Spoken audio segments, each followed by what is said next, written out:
didn't say that. Well, Colleen.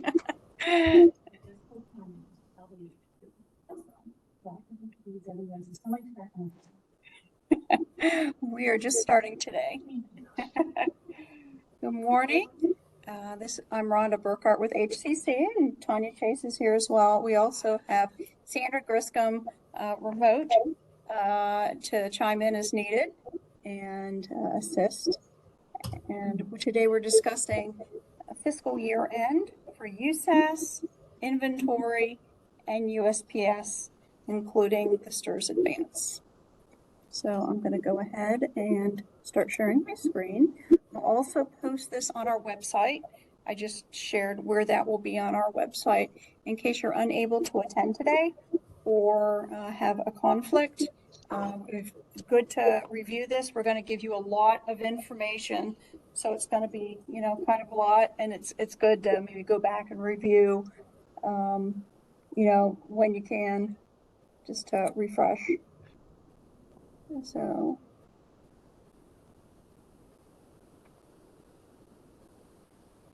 we'll start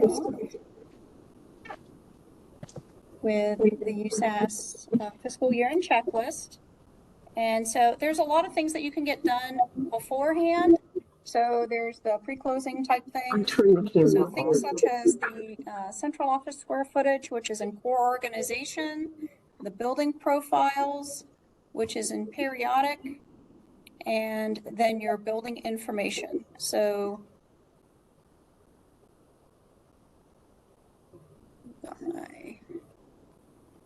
unfortunately, my things are kind of covered up here a little bit. Right.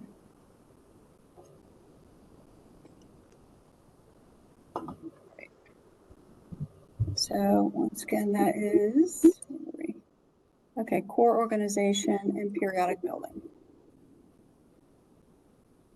Core organization.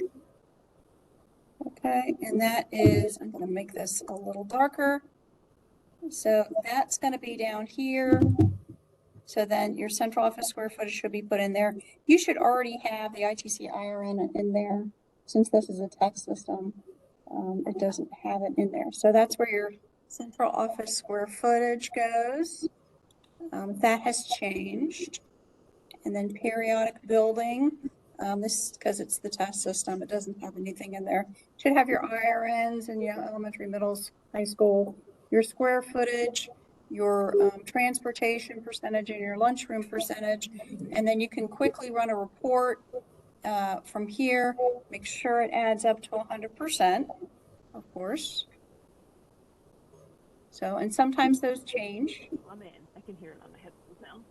Over time, if we've got maybe different usage or building plan or something going on. So just do a quick review of those. And then there's the account validation report. So that is under your report manager. And then if there's any that need to be changed, there's a great utility with the account change. So the first time when you run the VAL Act, when I migrated all of the districts, I put them in. Okay, so the first time you'd run it, I put tags in. I love these. They're quick sort, so you can find what you need. So when you run it, the first time, excluding accounts with zero balances, you'll put true and generate that, wait for that to run. The second time, false. So these the false ones don't have anything in there. So with this one, when I ran it for true, you didn't have any data. So when you ran it for false, you did get some things. You had things that weren't valid account codes, no invalid function codes, but these all have zero balances. So these may need to be inactivated or doing the account change. And a really neat thing, we haven't really covered account change too much, but with the account change, it allows you to exchange everything for the current year. So you want to do that, of course, before you close the year. So that will change everything in that account. If it did have balance, it would change everything processed during the year to the new account. So that's a great one, all fell swoop way to do that. So, and then in USPS, with your account sync, it's going to pick that up as well for those in USPS who are here. So that'll automatically change it for you. So that's a great little feature.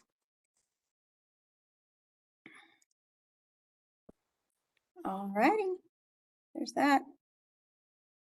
I highlighted a note here from the ODE with a brief description. That's set to be removed. Also, inactivating accounts which aren't used anymore.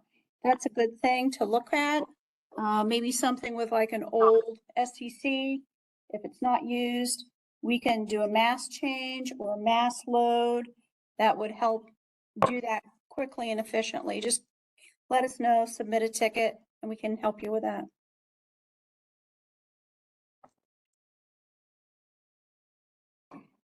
Checking your EMIS fund categories on your cash accounts, and then doing any updates. So that is in the cash tab under core accounts.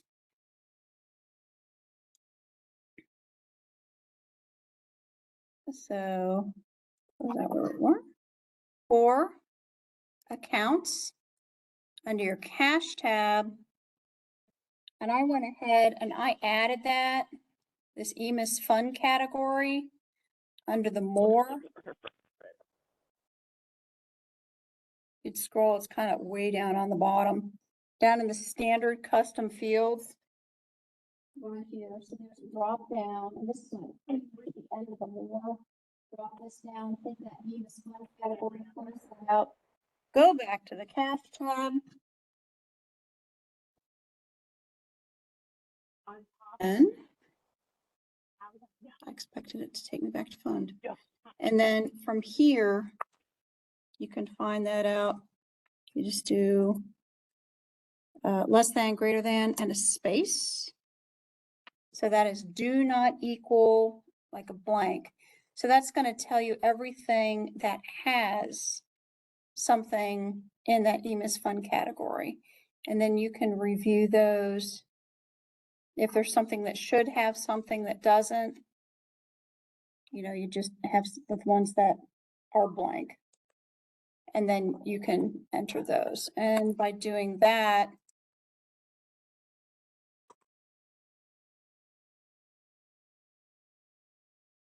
then you're eliminating a lot of your errors. We had a few districts that had that, probably like I think maybe 5 or 6 last year, that had this type of error when they're uploading their data. Okay, and then there's running the OPU listing. Again, that's under your report manager. And then there's a report for that. Right there. And you can go through, review those, double check everything. It's in there all right. Central office is marked where that's located.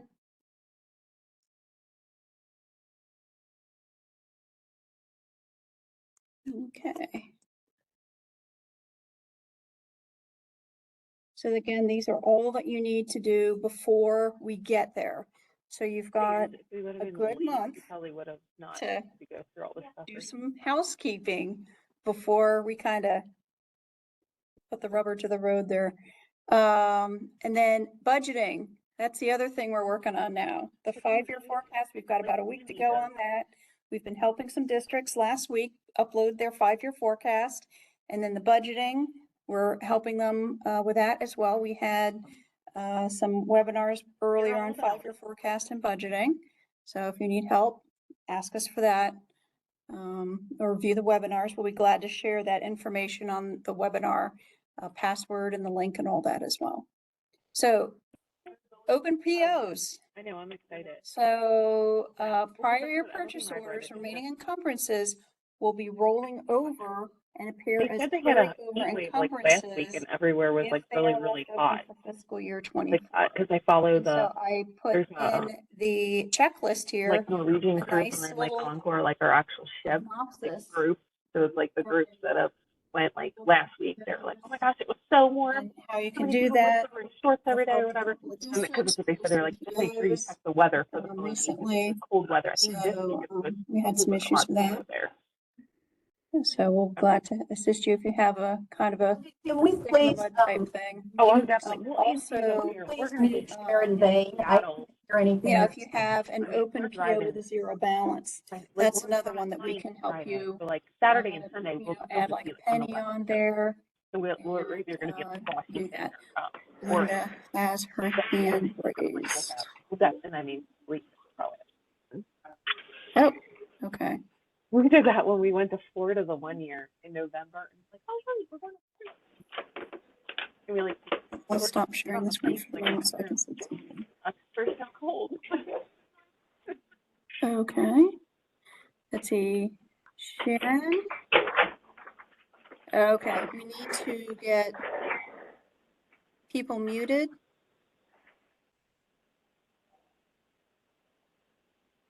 All right, go ahead and go through and mute.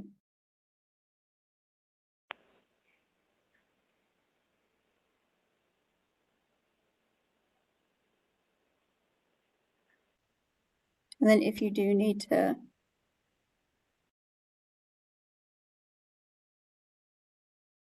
say something, please unmute yourself or put a comment in the chat.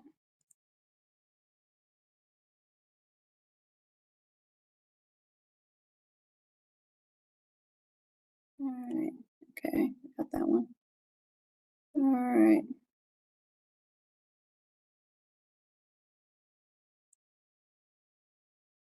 Okay.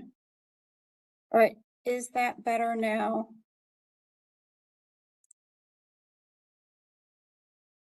Okay, all right.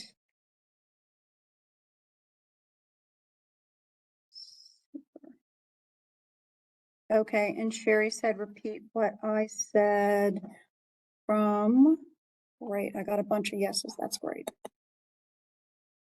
Happy about that.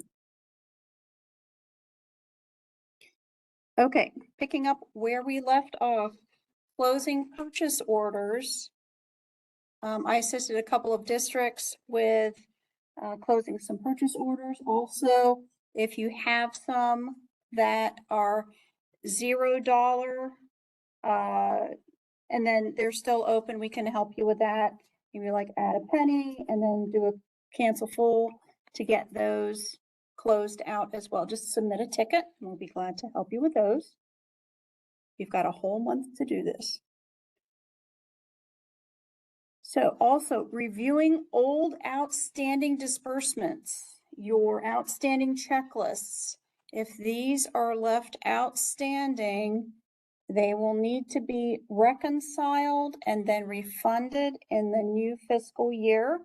We have a process and a guide for that. We can help you with that, but it's so much easier just to take care of that, you know, before we close out. Make sure your checks are reconciled if they can be, or, you know, just, you know, cancel them out and reissue. Customizing monthly report bundles and account filters. So a lot of those are customized according to department or person. And a lot of them have those 923 SCCs. You might need to add the 924s or maybe take away like the 922s because those are all done. Go ahead and go into your account filters. I don't know if we have an example of that, but I can show you where that's going to be located at. Utilities, account filters. And so, for example, if you've had somebody in here, oh, there's a 923. Well, we need to add in for next year. We're going to need to add them. Maybe they need a 9524. And they need that. And then you'd go in there, add the new one. Maybe we're still getting some things in for this. So we're going to leave that one, then we're going to save that. So just review everything. We do have an account filter report to make this easier for you. So you can just kind of scan down and kind of circle the ones that need to be changed. And then you can go in. If you don't have an account filter report in your report manager, submit a ticket. We'll be glad to help you get that loaded in or send it to you and you can load that in yourself in your report manager.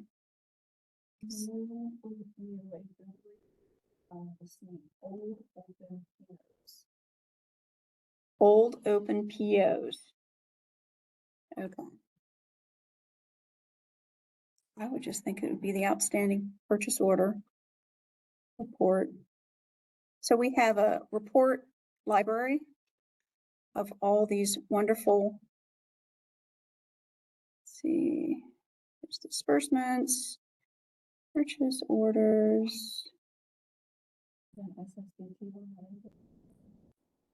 I usually put, see, here's the one with the 0 remaining encumbrance. That's the one I talked about there. And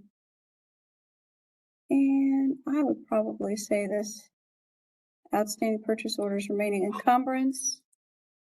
I put a lot of those in there when I converted districts. They're just not in the demo interest or instance. So, and I'm not sure exactly what is in this one. It's hard to say with a demo what's in there and what isn't in there. So, of course, that's going to be true, invoiceable true. It's going to be open POs with, you know, remaining encumbrance in there. And maybe for your transaction start date, you might want to do, oh gosh, maybe, we'll just say it's like maybe from 2020 and maybe you want something from, we'll just say 21.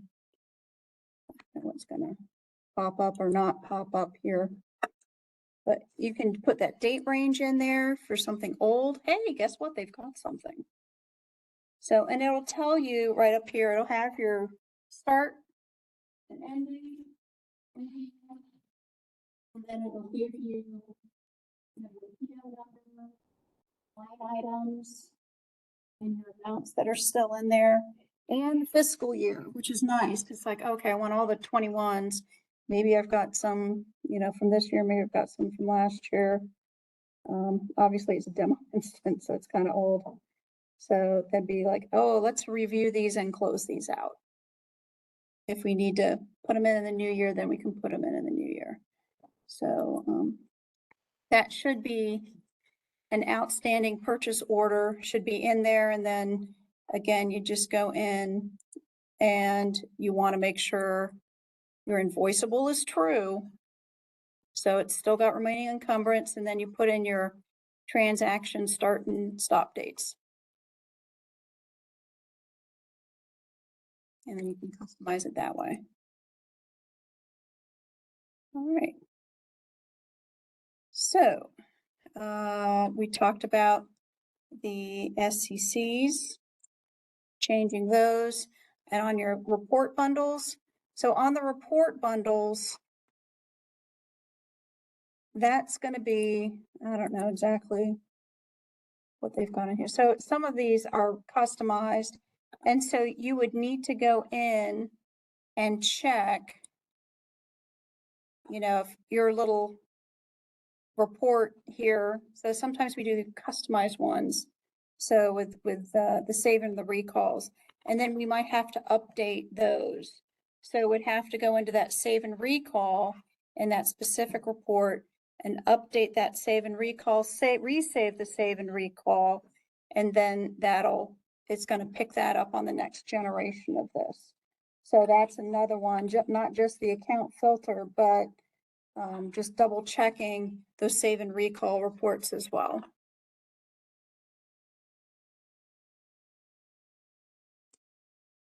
Okay. So maintenance of effort, if you do that, they have a specialized report in there, and there's a special filter in there as well. And that contains that filter. And then something everybody likes to do is jump ahead and get everything set for the new fiscal year. You can open up July 2023 in the posting period and create your requisitions and your purchase orders so you're ready to go. And those need to be dated with a July date. July should be open and not current. So you still should be in June. Don't close your June. You're not supposed to do that yet, but you can open up your July. So just go into your core, posting periods. Yeah, just don't close June. We're not ready for that yet. And if you close your June, you're going to have all those reports in there. And then it's like, well, I'm not ready to close it yet. And then when you go back, you have a whole nother set. Now we can always go back now. I believe we can go back and delete all the reports now. I'm not sure if the demo system has that yet or not in the utilities file archive. See, it doesn't have it because it's the demo system. But I believe they have that where you can delete out your old reports if you don't want them there yet. If something like that would happen, we can delete old reports. But we always like to err on the side of caution. It's like if you had something that shows a change and the auditor wants to see that, it's like, do I really want to delete that report or not? So it's like once it's gone, it's gone.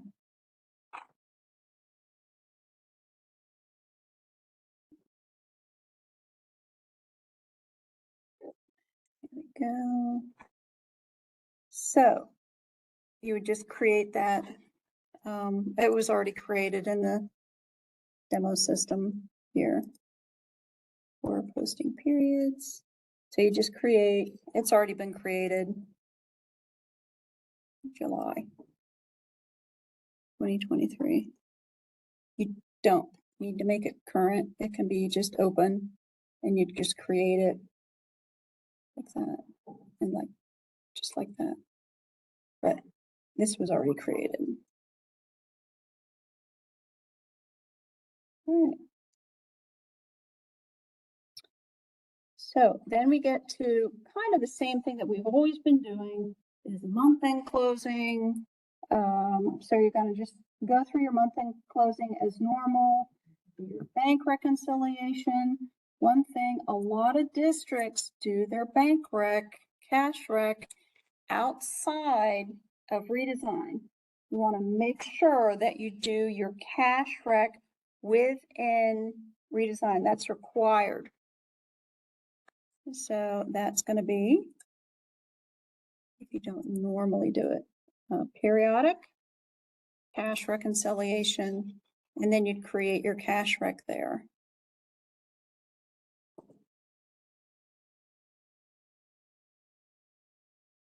It's going to take it a little bit. So there you can create your cash rec. Even if you don't have it for the other months, you can just do the June month and then put in your maybe like Fifth Third Bank. And just add that. You just add in your accounts, add in your outstanding checks, any cash in transit, any kind of adjustments, other investment CDs, other investment accounts, petty cash. And then you're looking at your entered balance equals your fund balance, and there's no difference there. So what a lot of districts do is they're usually doing it on Excel. So then they'll just take their Excel and then they'll just mimic it in redesign. So they'll have it all they're just mimicking it so it's in the system, because that's going to get uploaded within your financial records, the data collector.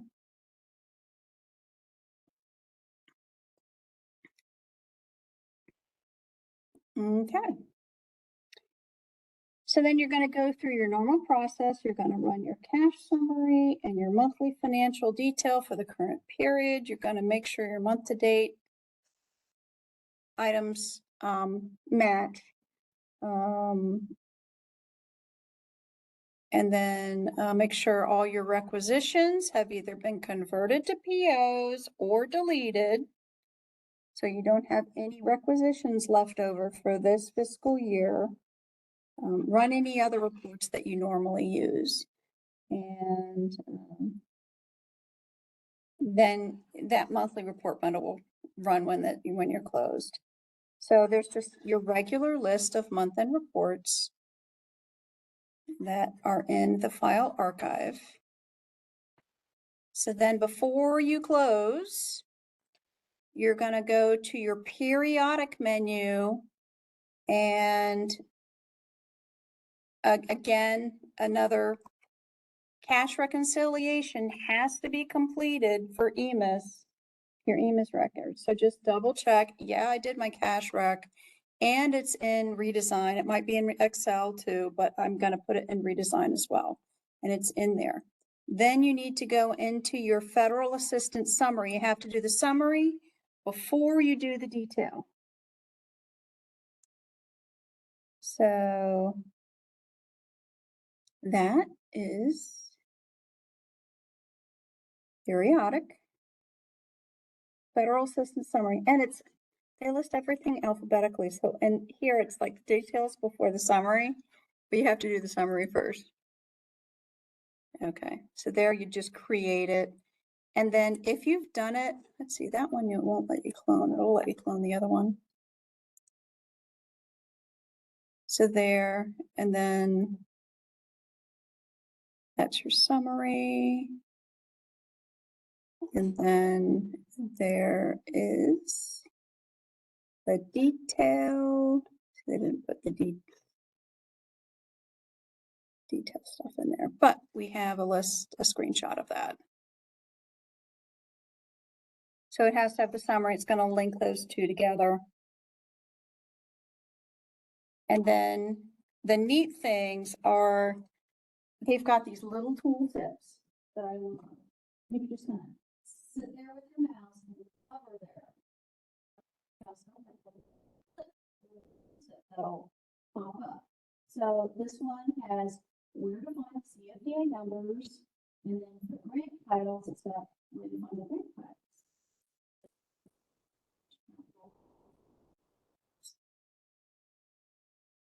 I love the little tool tips. So you create all those. We've got our limits for the year. Prior year grant, this is the ones that can be cloned. Okay. The tool tips are, and it might just be picking me up on the computer, which is why it might be missing this. The CFDA numbers, you can hover over that CFDA field and you'll get a tooltip that will kind of blip up and it'll just kind of, it's like a black box with white letters, and it'll tell you where to find the CFDA numbers, like the website. And then the same thing regarding the grant titles, and it'll tell you where to find those on the website. So those are very helpful. And then we've got our federal assistance threshold here. And what's really neat is for the prior year grants, if you're, those are getting renewed, you can go in and clone those for the next, for the current fiscal year. So if you had a grant for something and you're going to have the same thing for this year, you can just go under the view and clone that, and that'll just duplicate that for the current fiscal year.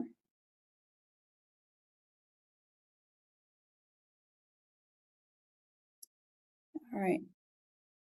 So we also have a report. I have a custom report, which I'll attach to the meeting, which you can upload for your core accounts. I've done this report already. So with the 5XX funds.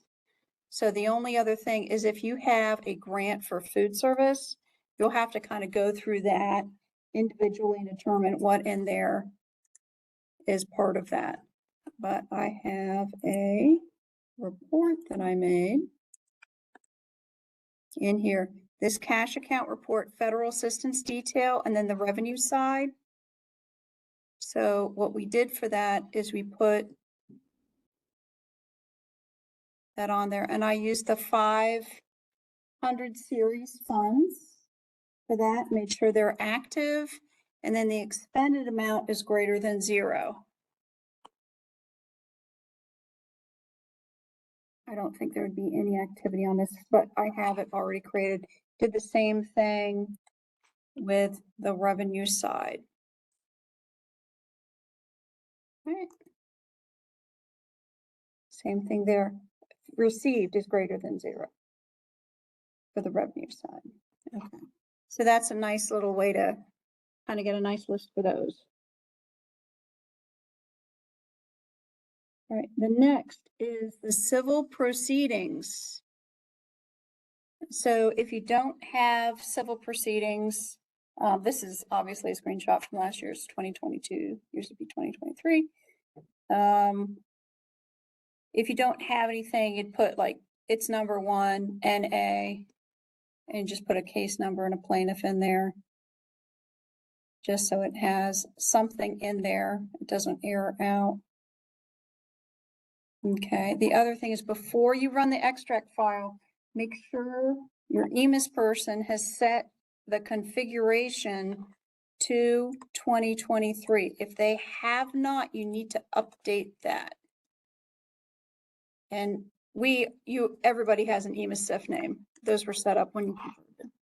So for the configuration, system, configuration,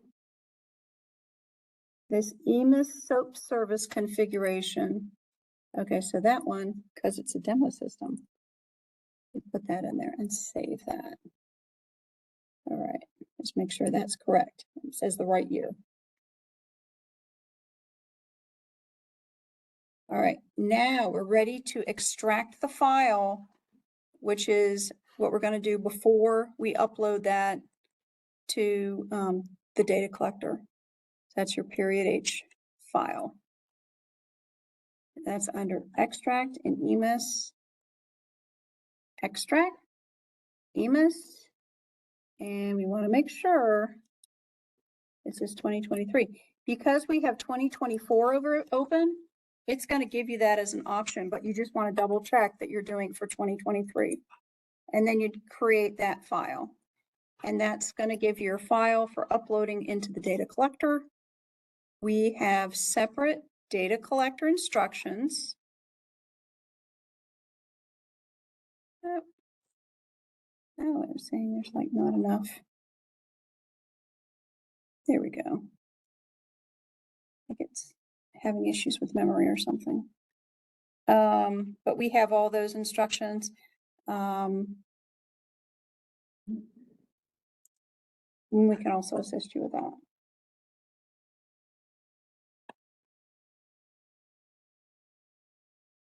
Okay, that's already done. Okay. And that's your SEQ file that you're going to need for the data collector.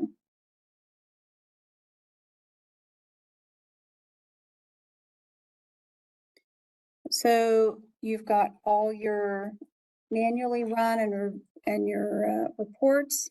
Sometimes there's extra reports a district might want to generate. Just make sure you have everything you need beforehand.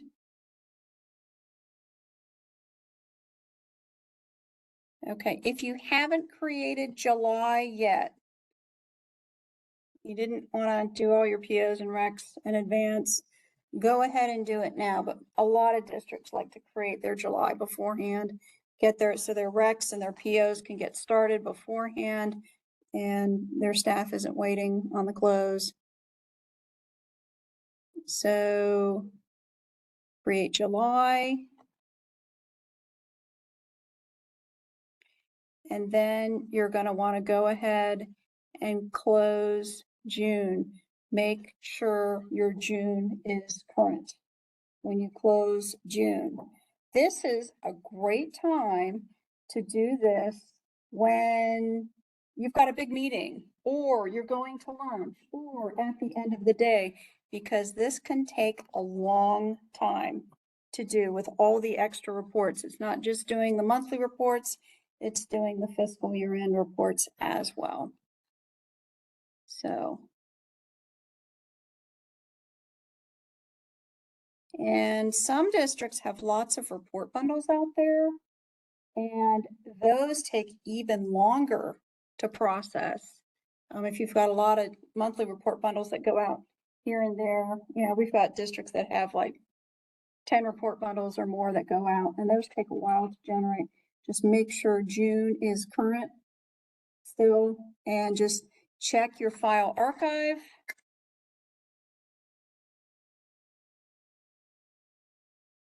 And you'll see the monthly reports, and just check that and go to the end. You'll make sure it's the last report. And then there's also fiscal year reports. Make sure those are all populated as well before you go in. When everything's done, then you can go in, and then you can make July your current period. And it's going to double check. It's like you're going to change your fiscal year if you make July current. Are you sure you want to do that? Okay. And you thought you're done, but we're not quite, because then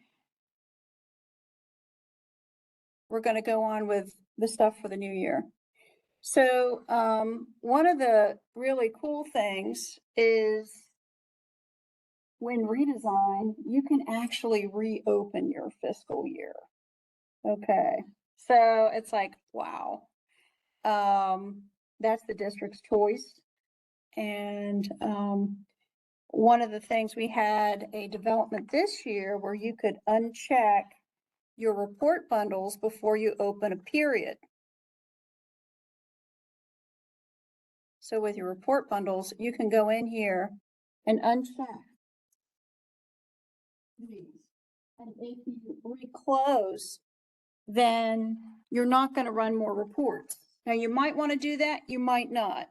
It just depends on the situation of why we're reopening. So if that's something that's going to affect your audit or whatever, then yeah, you'd want those checked so you get another set of reports. But if you don't, then every time you reopen and reclose, it's going to give you another set of reports.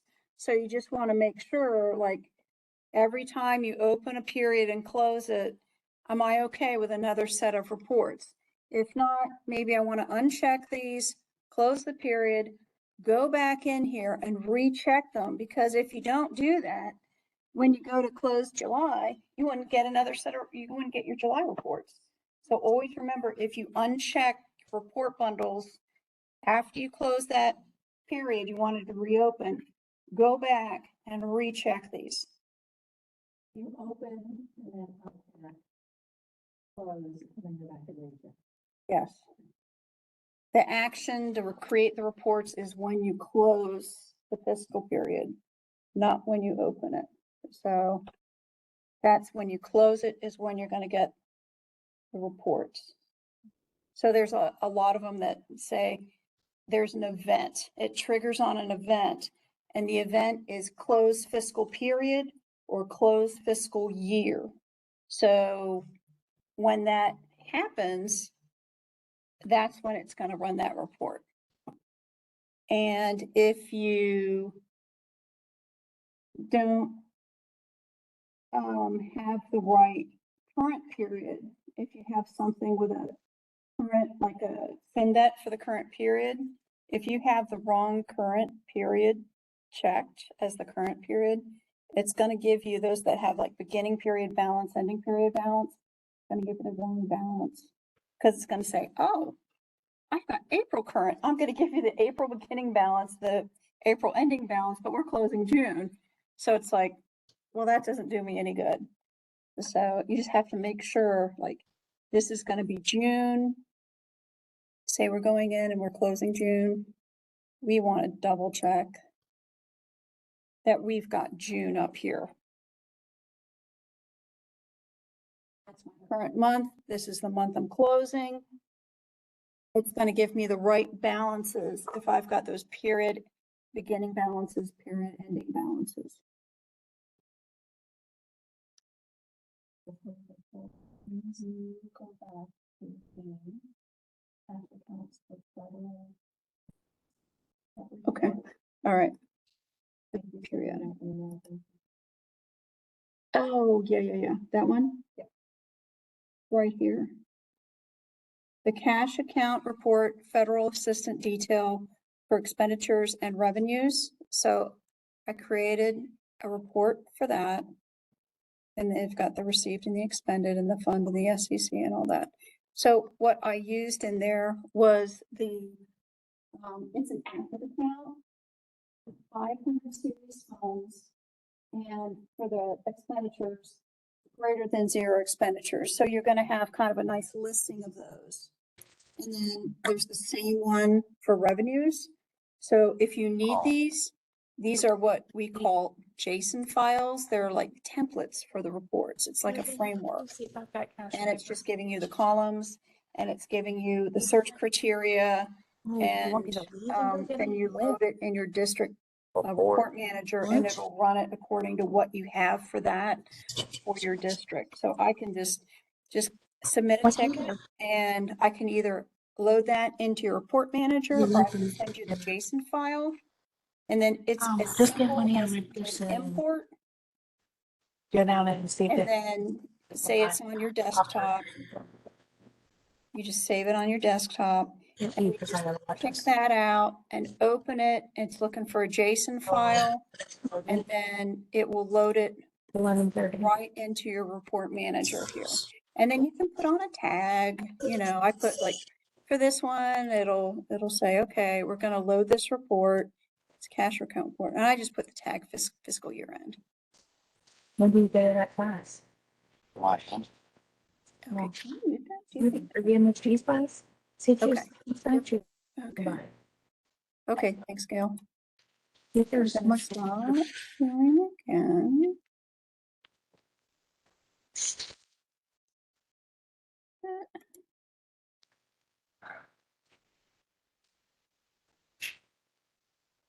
Okay. Let's see. There. I got one. I think we had some extra people join us. All right. Is that better? There's one person I'm not able to mute. Okay.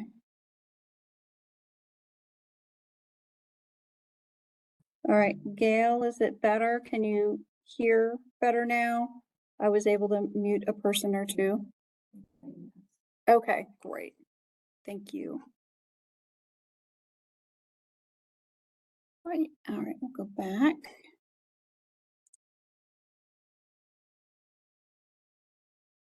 Back again. All right, okay. So we just talked about reopening June if needed. Okay, so when you're opening up July, so we've closed June, you've got all our reports, they're all in your file archive. You've got your EMIS, you know, your file, your SEQ file, you've loaded it into your data collector. Now we're into July. One of the first things you want to do is go into transactions, pending transactions, because our payroll people could have processed the payroll for the first year. So you want to make sure you go into transaction, pending transactions, and post those if needed, if that is what you do in your job. If not, tell whoever else, say, hey, we closed June. We can post our July payroll items. Transactions, pending transactions. So if we have anything here, go ahead and get those posted. It would not have shown you any July transactions for this while you had June open.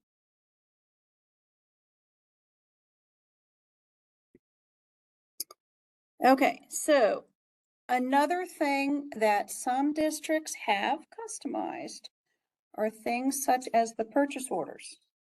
So if your purchase orders for the new fiscal year are gonna start with a 24, we might need to go in and change your transaction configuration. Maybe we had it at 23,999, and we'll need to change it to 24,999. And when you start to convert your first requisition, make sure you're using the number 2401. And then after that first conversion of that first requisition, then it should start using that 24 series of numbers. But just keep your eye on it for the next time. Just, yeah, okay, it's doing the next PO is this. So, and sometimes the first one of the year, it's like, let's just convert one requisition to a PO and use that 24 number. And then, okay, maybe do another one. Yeah, okay, it's following that sequence. Just so you don't have to go in and renumber a bunch of purchase orders. So that's one thing, is the purchase order numbering. You change the transaction configuration, and then just when you're converting them, just double check the numbers. All right. So can you do that as soon as you open July, or does that have to be done?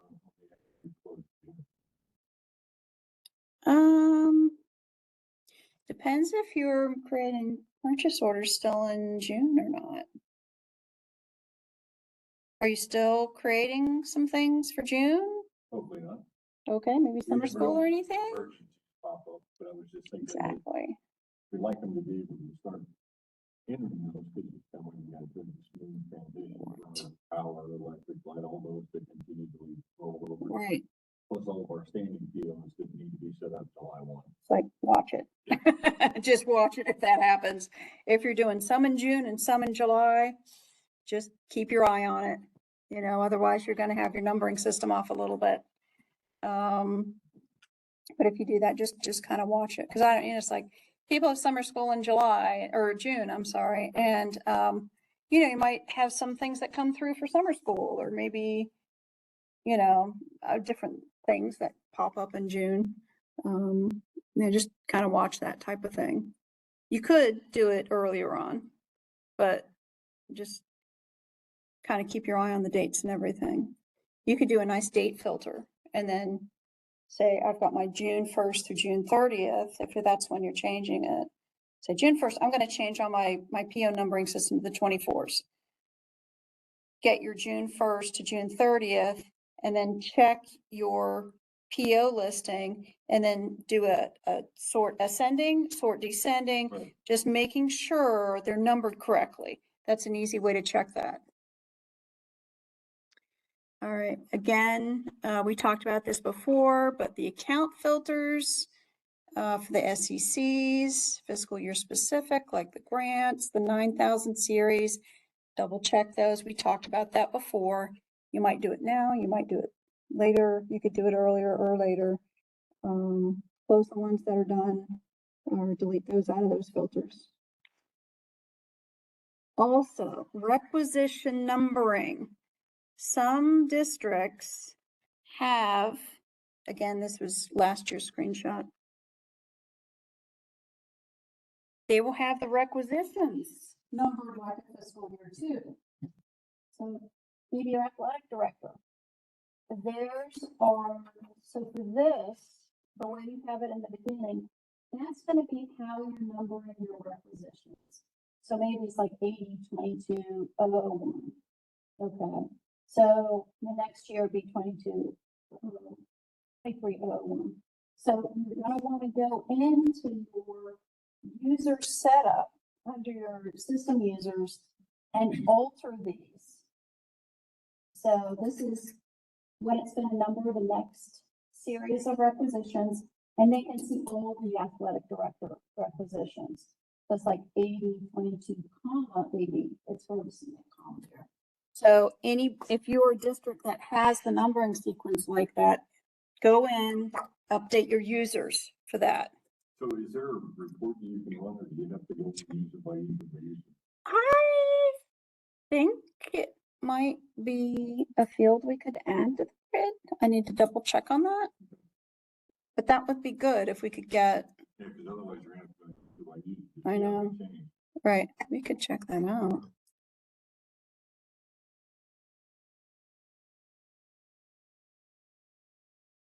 Okay, so let's see.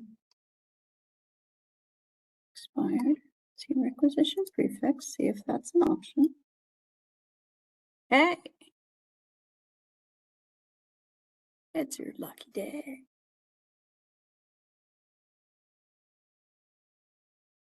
I just move that over back here a little bit.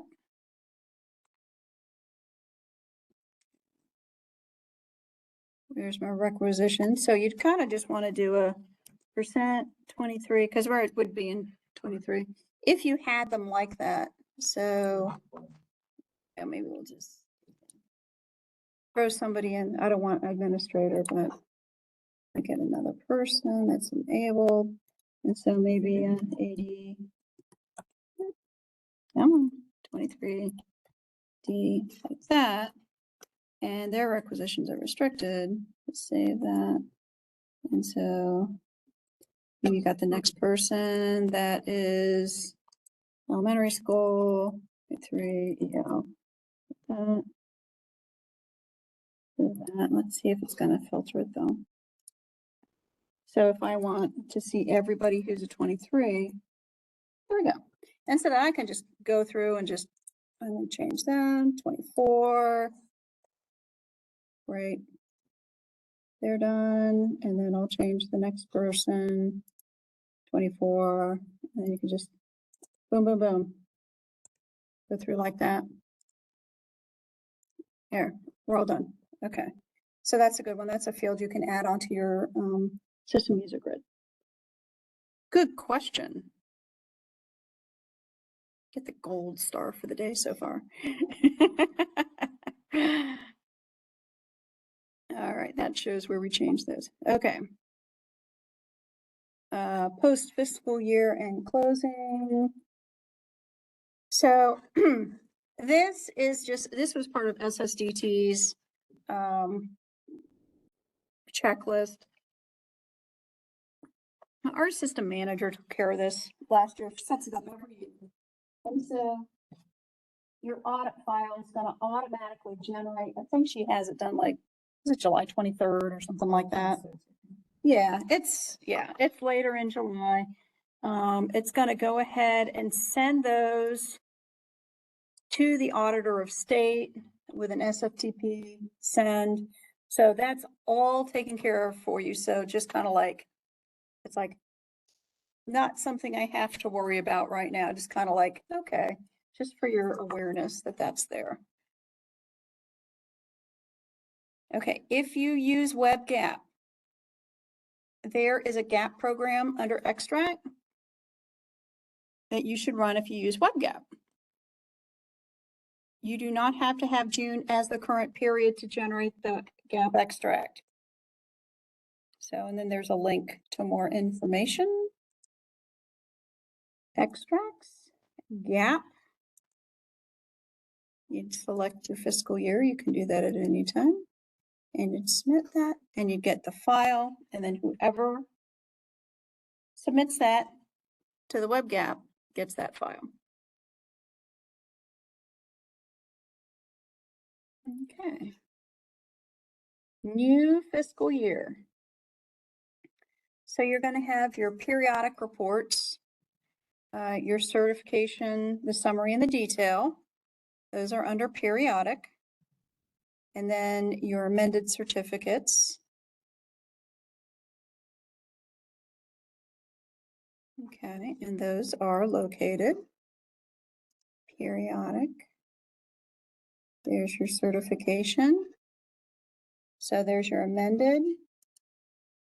They're all under here. There's your summary.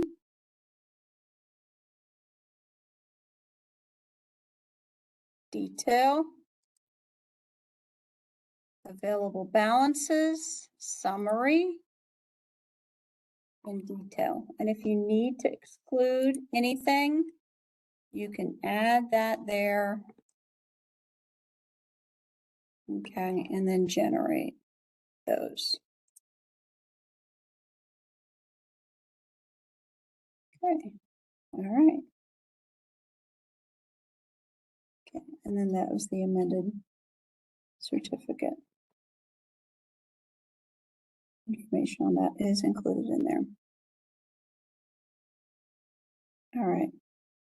Mass adding your new grant accounts. I love this. It makes it so much easier. So you do it in the cash account, but it's going to update all the accounts and it'll tell you which ones it's doing. So you just go into your core accounts cash, and then you want to do the old SEC and then use SEC. And then there's a pop-up window for that. Core accounts, cash account. And then right there, that's that mass add button. So much easier. Okay, and so you want to like your 9. Here. And what do we got? We've got,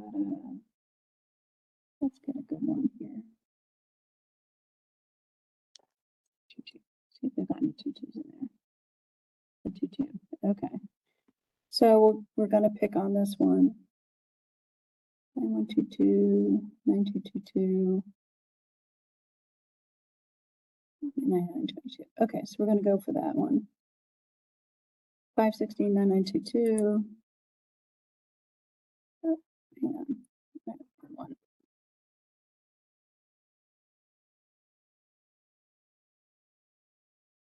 Where is it? It's the mass ad. You know what? I think it isn't on there. From the eyeball.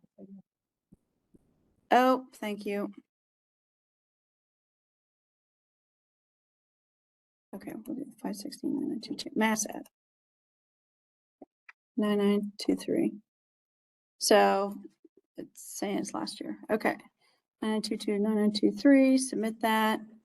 And then that's going to create, so it's got all of these, it's creating for you. So is there an easy way to modify all of it that had like FY 22 and the table takes FY 23, FY 24 instead of one? Individually? In a way, we can download in each account segment, cash, appropriation, expenditure, or in revenue. You can download, you can filter for that. Okay. So we'll just say, and these weren't labeled with a year, but we'll just say, so we had what, 516, 9923. We're going to filter 9923. Okay. So we're going to download that with the field names. Going to generate that. And we're thinking, we've got lots of these. It's not just 4. There might be 20 of them for Title I. Exactly. Okay. So we're going to do a find and replace. Replace all. And so would maybe say, oh, because this is, it was FY 22. Say if it had that, we're going to do FY 23. But I mean, it'd be 23, 24. And then you just do a replace all. Okay. It didn't have that in that particular descriptor. So you could do that. And then what we're going to do is we're going to do a mass load into USAS. Please mass load. And so you choose your file. It's a CSV file. We'll make sure the headers are right. It's in CSV format. You do cash account, expenditure account, and revenue account. And then it will load those into there. So it's a little bit of a workaround, but if you're talking going in and changing FY23 to FY24. This is a lot easier. And find a place all. All right. Great question. Okay, we talked about the account filters. Future requisitions, we talked about the future requisitions. So this is just kind of reiterating. Some people are able to have the time or use their weekends to get everything done up front, and some people need to get it done afterwards. So this is kind of presented in both places, an upfront and an after the fact. It's like, are we taking our vacation in June or are we taking it in July or August? So, it's like it can be done at either point in time. So a couple other things that we have. The requisition approval workflow, I only have one district that is using this currently. That's something that we can talk about if you're interested in that. Probably not right at fiscal year end, is something when you want to do this. There's that. So I had something else on the payroll side. Tanya's working on the salary notices, custom salary notices. She's got a sharp way of putting the district header at the top. Looks very professional there.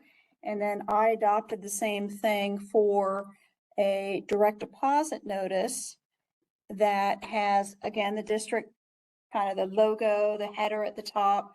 And then with the new W4, I noticed there weren't any kind of particulars about what people are withholding for their new W4. A lot of districts, it's been a couple of years, and yeah, we were all on COVID and it kind of went on the back burner there, but now it's like, okay, we're kind of over that now.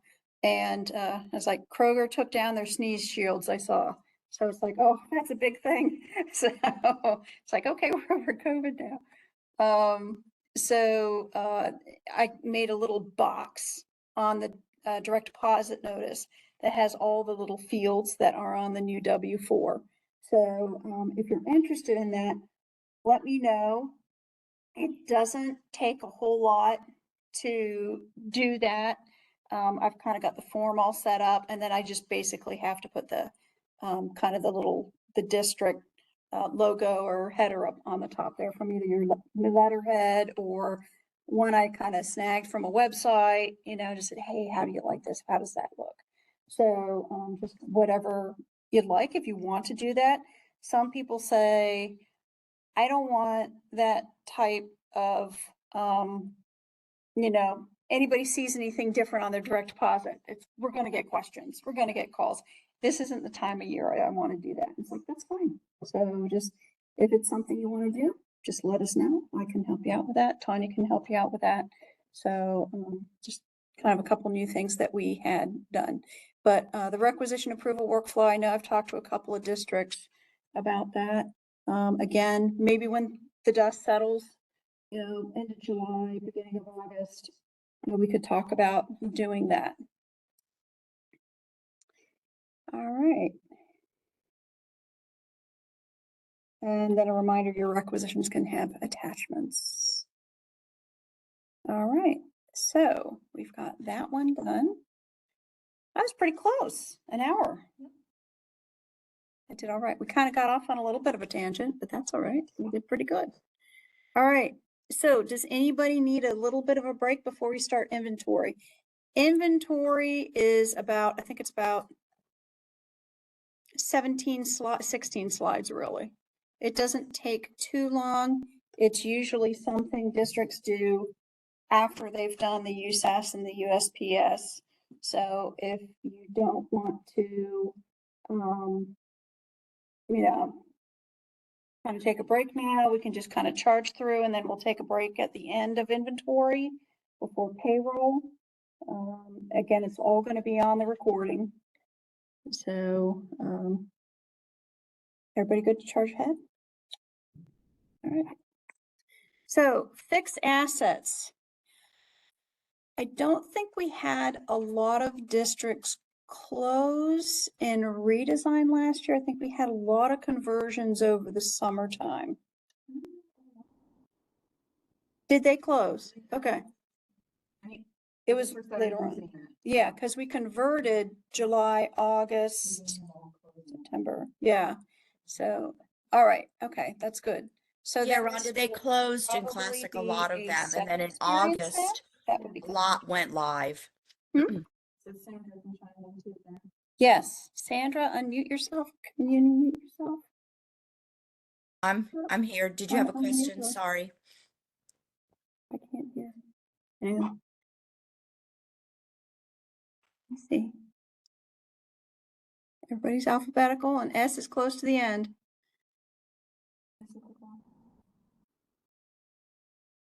I don't know. Let's see. That can make it, echo. Sandra? Yeah, can anybody hear me? I was just saying that I can't tell if you can hear me or not. Yeah, we can hear you now. Okay, some people closed and redesigned, a couple of them that came on early, but a lot of people closed in Classic. And if I remember right, it was like August, September when we were doing the majority of districts. Um, so a lot of people did run a bunch of reports in redesign once they were live in redesign though. So I was just updating on that. That's all. Thanks so much.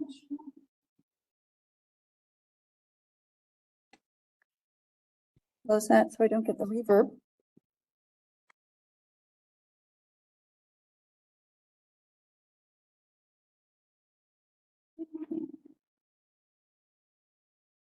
I can reshare.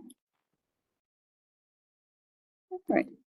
So for this one, we're going to do a PowerPoint with this because our demo system, it was about 3 years behind and I advanced it through, but there weren't like acquisitions and disposals and transfers or anything like you'd normally have during the year, but these do have reports with screenshots on it. So we're going to do the PowerPoint for this. And then when you get to that point in your closing, July, August, whenever, just give us a contact and we can help you within your system if you have questions. Also, they've got a couple of good things coming up. All right, so you want to finish all your current year processing. Anything received by the end of the fiscal year should be added to your inventory for FY23. If it's received on July 1st, it needs to go into FY24. Okay. Just let us know if the depreciation needs to be changed. We can assist you with that. There's a special depreciate. And this is in the way. Okay. All right. So you want to ensure that the items have been capitalized. So there is a grid on the items where you can filter that and you can make sure that everything is through.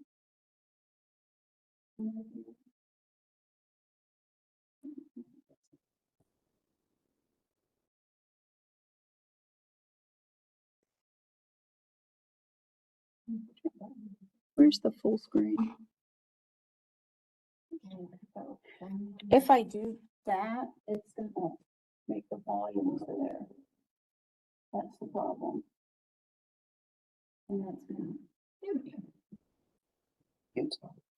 Okay, so there you can see, you can filter for capitalized is true, the status is active, and then whatever your cost, your capitalization is, and your life expectancy. So you can filter that to make sure that everything's capitalized as it should be. You can sort up and down, do the trues and the falses. All right. Okay. When all your assets have been entered into inventory, then you can run your reports, including your GAAP reports. And then we're going to go over those. So fixed assets by source. This was EIS 101.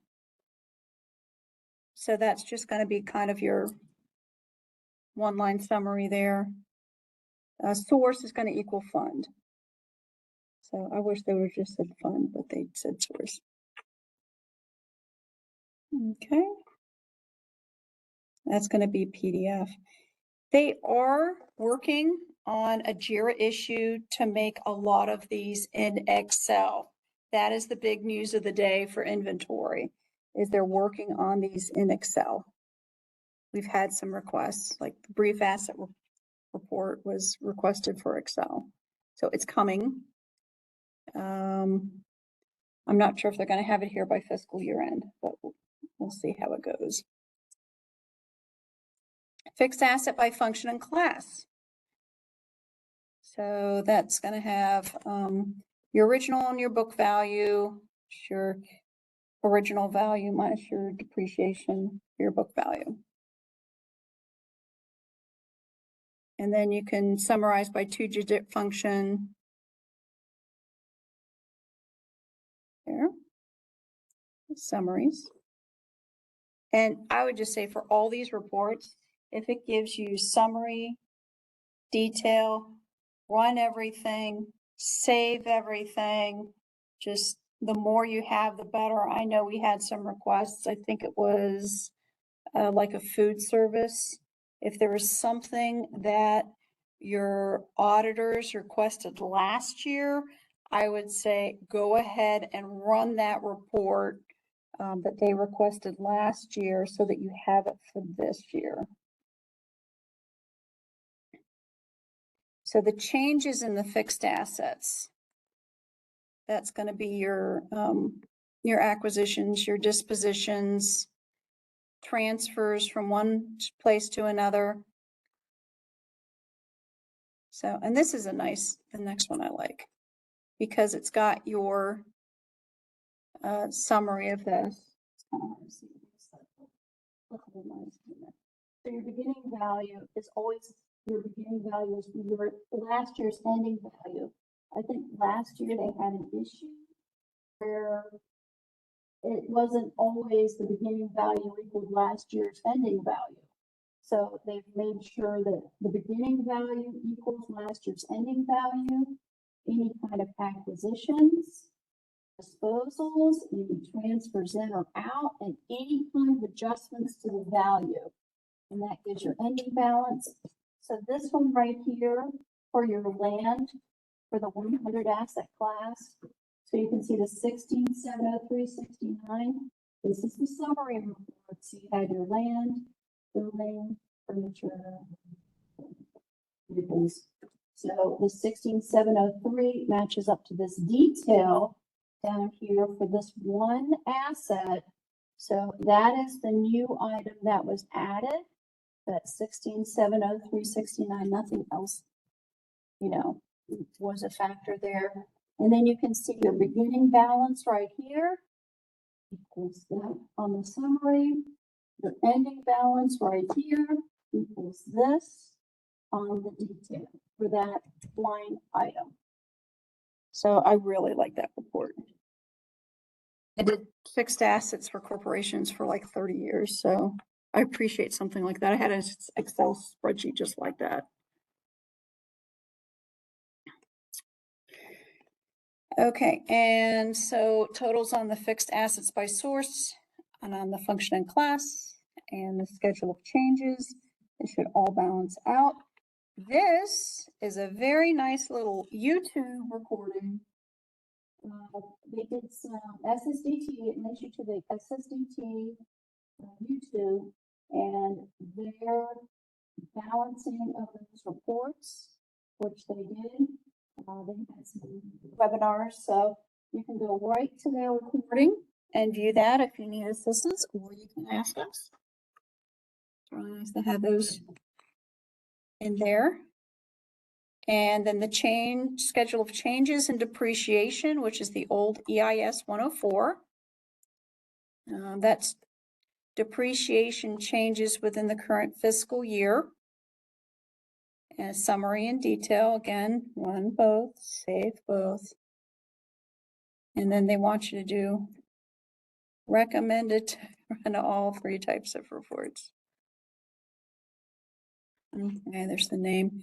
Links to the recordings, the changes, the balancing of those reports. Here we go. Similar thing for the depreciation. As was the asset changes. So your beginning depreciation will equal your ending for last year. These are your continuing items, so the items that were already there. And they were there last year, they were there this year. So that's their depreciation. This is the depreciation for the newly acquired items. Any dispositions, transfers, inputs, and adjustments. And so that's your ending. Again, here's that wasteful water floors. So here's your acquisition for the depreciation. That on summary. Let's change.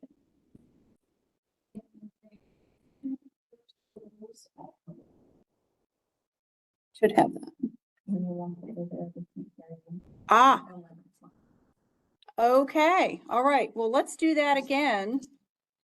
Let's just scream, okay.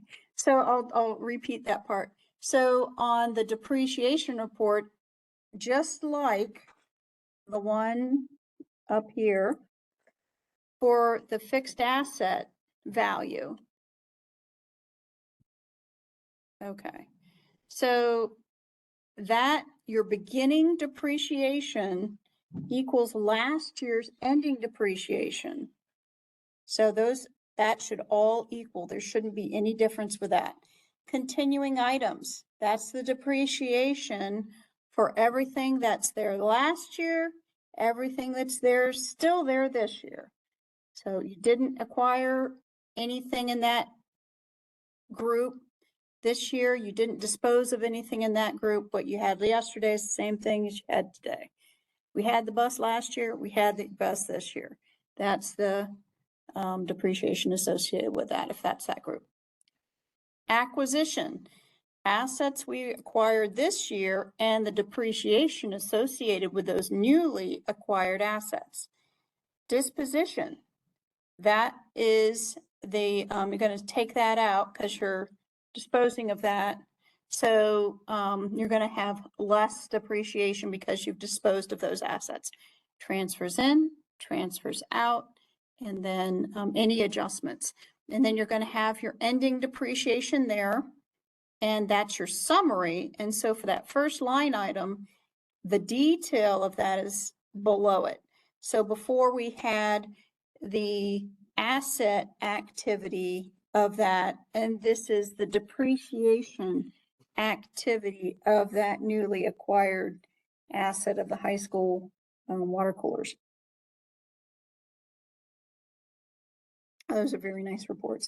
It doesn't show a summary like it did up here of the beginning and ending balance, but I would think it would. Non-GAAP reports. So there's an asset listing by grant, source, fund. There's their classic counterpart. Brief asset listing. Everybody loves brief asset listings. One line,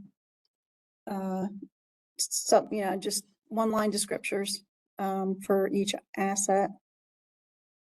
And then there's several different by fund, by function, by asset class. Then you've got your acquisitions and the disposals for the current year. Okay, and your book value report, your acquisition cost minus your depreciation, your book value. And that is the counterpart to the EIS 305. Okay, current fiscal year is used for the reporting date. And again, there's different versions, function, class. Okay, and then we've got this JIRA issue invoice 344. Let's see what I had on that. I think it might be on the checklist of what that was.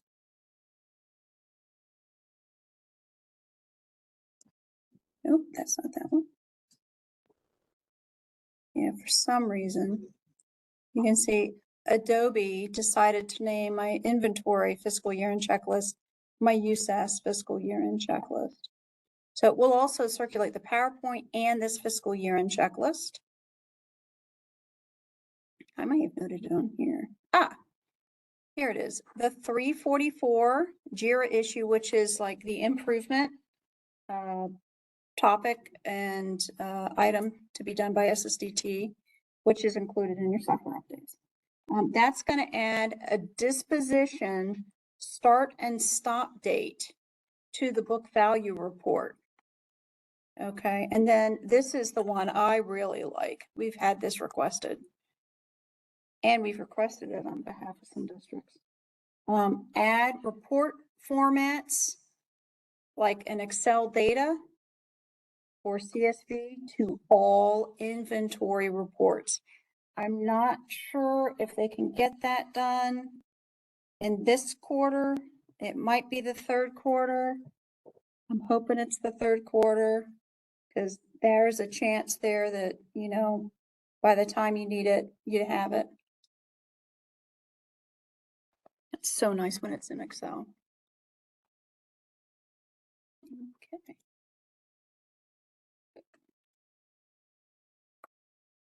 There we go. So it's coming. All right, so just any versions that you can get, run everything, save everything. It's just my advice. Okay, you never know what the auditors are going to ask for. So when you get to the audit report, you want to use the official option. Okay, so that would be in over there. Just get off of that. Okay. Inventory. And this is the demo. See if we can get in there. The audit report. Come on. There it is. Usually it's a demand. You'd use the official. And then your start and stop dates and all that. And then all your reports are under here, all your gap reports. I need to move this. So those are all your fixed asset by function class, source or fund, the change in the depreciation, and the change in the fixed assets. This is the one, that one and that one were the ones that were in the PowerPoint, these guys that I really like. That's the depreciation one. And that's the change in the actual fixed assets. So those are the ones, the gap reports that are right here, right here. And so then you have your fund, function, asset class, and then it's going to run it in detail. If you want it in summary, you have to check the box, then generate for summary, run it like that, run it for detail, and that's what you do for fund. And then rinse, repeat for function, detail, summary, generate both, asset class, summary, detail, that too. So it's a lot of reports to run. And then you've got all your different non-GAAP reports here, audit report. Here's your book value report, your brief asset listing. You've got some includes and excludes. You can use just capitalized for your brief asset. If you want to look at non-capitalized, or you have a choice of both. You can use statuses active. You want to just look at the disposals, that's a choice. Inactive, your new items, you can use all that. So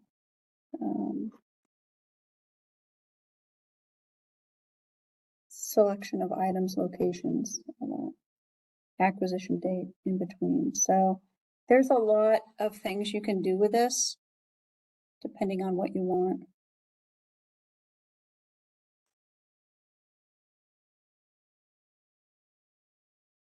All right, so we were actually down here. Here's your book value report.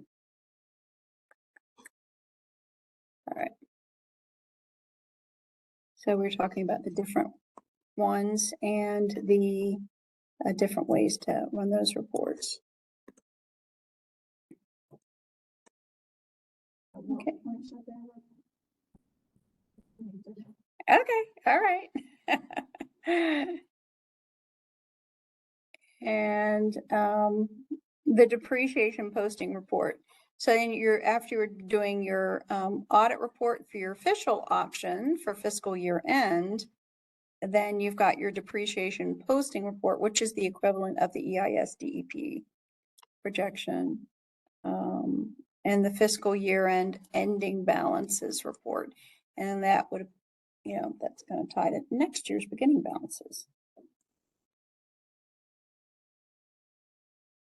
Depreciation posting report, fiscal year ending balances report.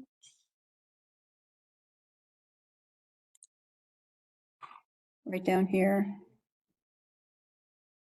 Depreciation posting report. And that is just generate. And there's your ending balances report. Automatically just gonna populate the year and you just one click.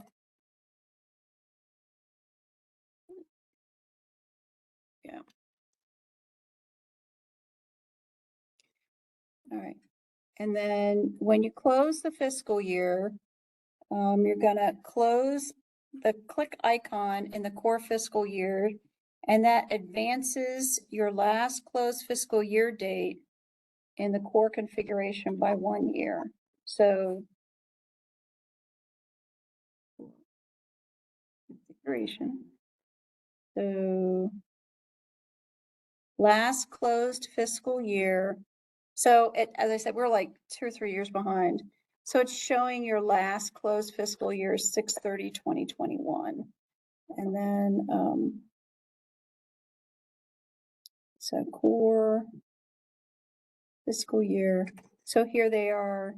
So, and unlike redesign, where one would look a little bit different than the other, it would be good to focus on these columns for the open and the current. So right now, as I said, I closed a couple of periods over the weekend. And so we should be on 2023, and because it's the demo system, it's not reflecting that. And so it's going to tell you your start and your stop date, your limits. So it's showing 2023 is open and it's also current. And so if you want to close it, you would hover over this and you would close that. So, and also, so we can see it's current, and you can see that up in the corner, FY23 is the current.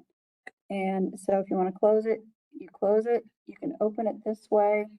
So that's the way you do it and make it current. But normally those shade out in like USAS, USPS, but it doesn't do that in inventory. But one thing we did note with somebody else was like we were looking at an item grid, I think, and we were like filtering, maybe you wanted things for the high school. Like that. I don't know if it was doing it or not. Maybe it wanted the, Surround it with percents. Try a percent before and after the HS. so we had something that we were trying to find. And so we would export the grid items. And then we can use the Excel to export those. And then we can work with it in Excel. Because somebody was wanting a, I think it was a brief asset listing in Excel version, but you can always use the grids to export in Excel.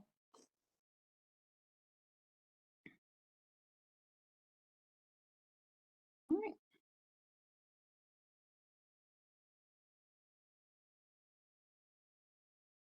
Okay.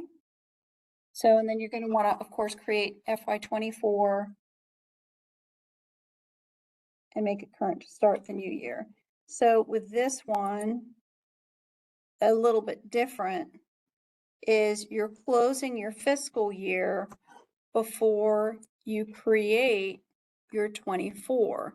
But in USAS, we created July to create that, and then we didn't make it current. And then we closed 23 after we created 24. In inventory, we're going to close 23 and then create 24. So it's a little bit different. If you want to contact us if you have any questions about enabling the gap flag. So that requires a higher role than what the district staff have. All right. So this is kind of something that we do later on in USAS and USPS. So, you know, we can talk about that as you get more into it. We've got those issues, system improvements coming up, especially the Excel ones, which I'm really looking forward to. So that's to come down the road. So I'll go ahead and stop sharing. We're going to be circulating the PowerPoint. We're going to be circulating the checklists if those haven't been circulated yet. I don't think I did the PowerPoint for inventory yet, but we'll be circulating that. I'll also be attaching those JSON files, which I talked about. So I'll put that in the meeting as well.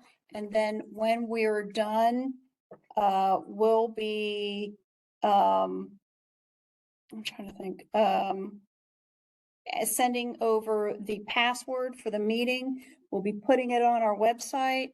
So everything that you need should be there. And of course, we're always here for questions.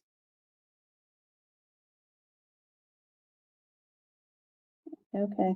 And Sandra said she had difficulty hearing.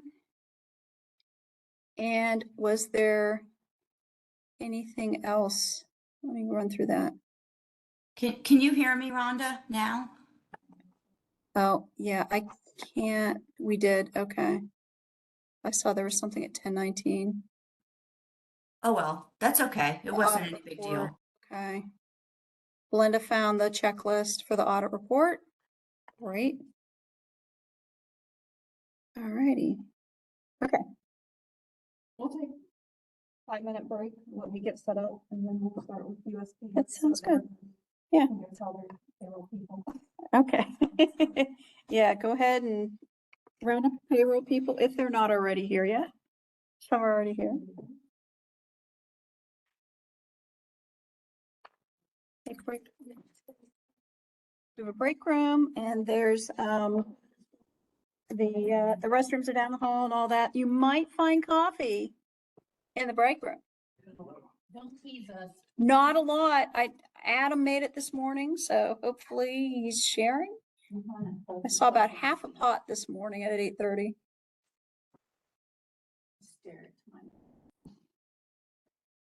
Okay, I'm gonna pause. All right. So we are going to get going on USPS. I'm starting to take away the R from everything USPS R because It's just USPS now. We don't have two.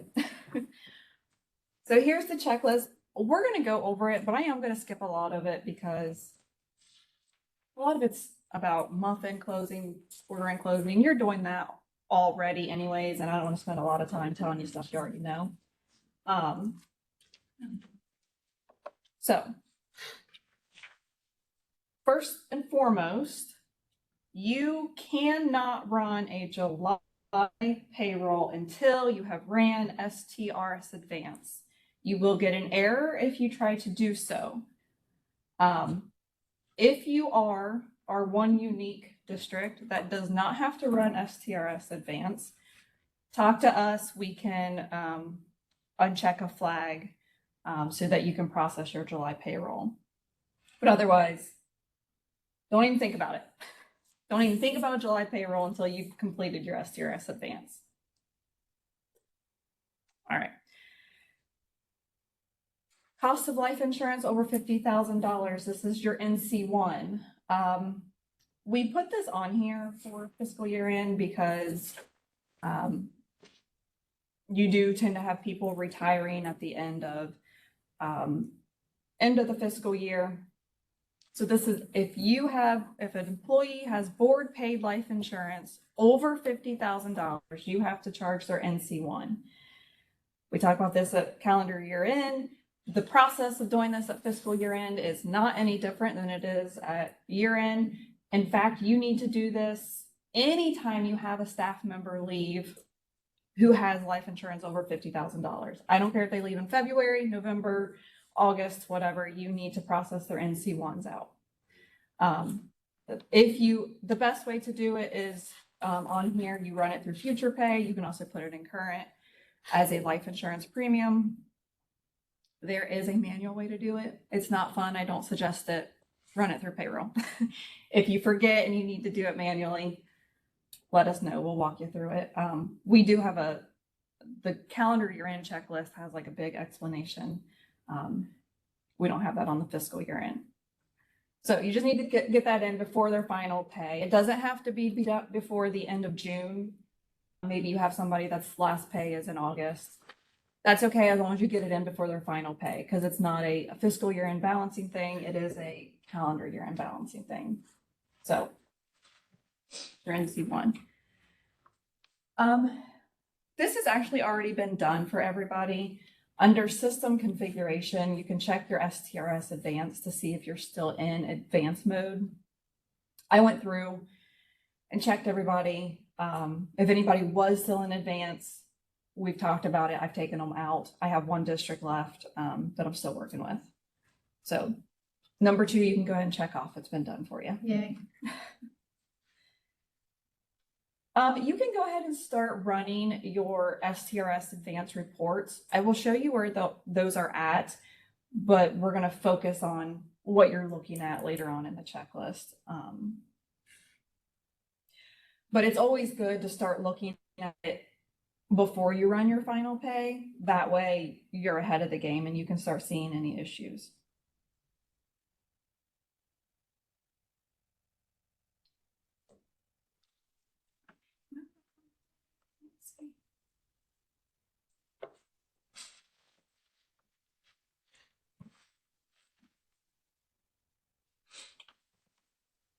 So these reports are under reports, STRS reporting, STRS advance. You would put in your academic year, so 22 to 23. So 7/1 of 22, 6/30 of 23. You have 3 different reports. You have your fiscal year to date report, which includes everybody that has had an STRS come out for the fiscal year. You have your advanced position report. This is anybody that's going into advanced mode for the summer.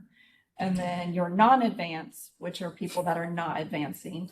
The people that don't advance are those that have work days in July. Generally your administrators, if you have 260-day administrators, because they generally run August to July. But you can run those as much as you want. Don't click the generate submission file, but the 3 up here, you can run as much as you want. like I said, we'll focus on those in a little bit. I want to get through the rest of the checklist. Oh, EMS staff reporting, everybody's favorite. The big thing you're going to focus on right now is long-term illness. Any staff member that has been out for 15 consecutive days or more, you have to enter that into their long-term illness field. If they were out for 5 days, came back, worked 1 day, out for 5 days, came back, worked 1 day, but out for, that doesn't count. It's 15 consecutive. It doesn't have to just be sick leave. It can be unpaid leave. And if you force them to use vacation, so maybe they had 5 days of sick, 5 days of vacation, 5 days of personal that they use consecutively because they were out on some sort of disability for, whatever reason, those all count. They would all technically count. Vacation counts? Is that what you said? I'm like 90% sure if it's because they were out on, some districts will make you deplete your leave. Maintenance guys take the whole month off like at a time, so. That wouldn't count because that's just using vacation time. I'm more referring to somebody took a leave, they had a baby, maybe. And you said, well, you have to use all of your leave. And I don't know how common that is, that districts would say, you got to use it all. Okay. So, but if they're just like, I'm taking the whole month off because I got vacation. No, that is Okay, good. Thank you. This would be an illness related situation. Okay, thanks for clarifying. And if you have 15 consecutive days, they come back and work a month, and then they have 15 more days, you add those up. So that would be 30 days that goes into the long-term illness. We have a couple of reports that can help with this, but none of the reports flat out say, hey, this person has, whatever days.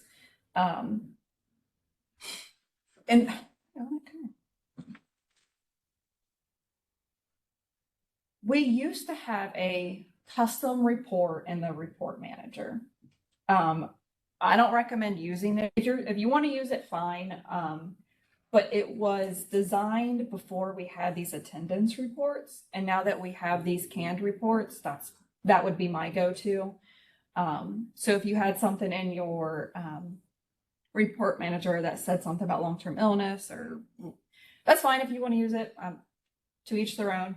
I just would recommend these two. Hang on, where's it at? Which one? The 103. So the 103 is more of again, this is reports, attendance reports, 103. You can put in your beginning and ending dates. So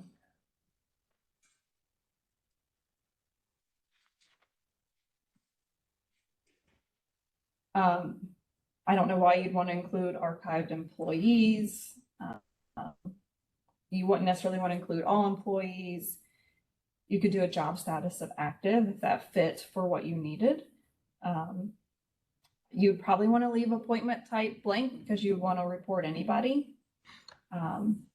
If you wanted to narrow down to just sick or doc or other, whatever, you could.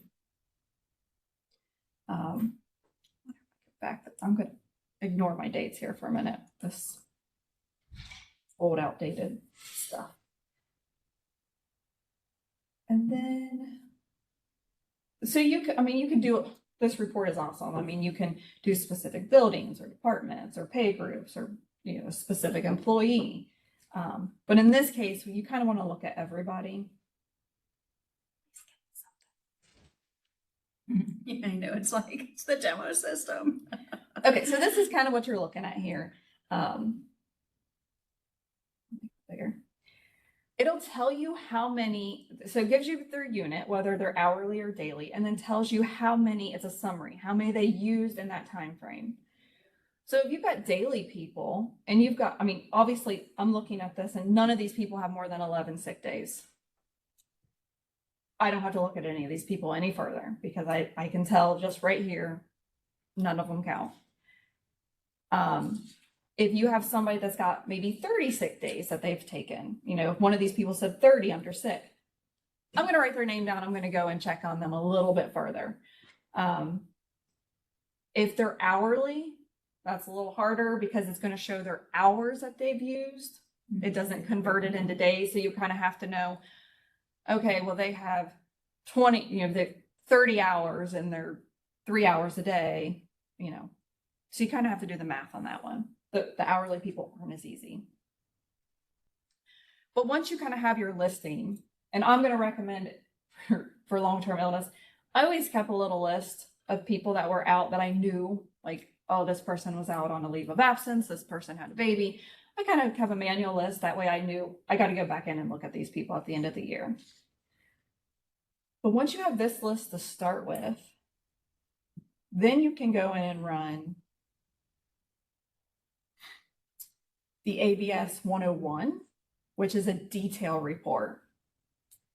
And it will give you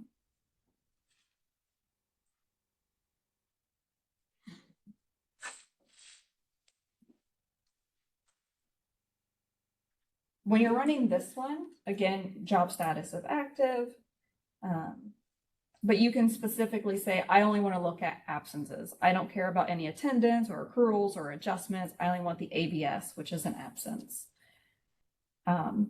You can look at specific categories. So I care about other, sick, and let's see, I think doc's on here somewhere, doc.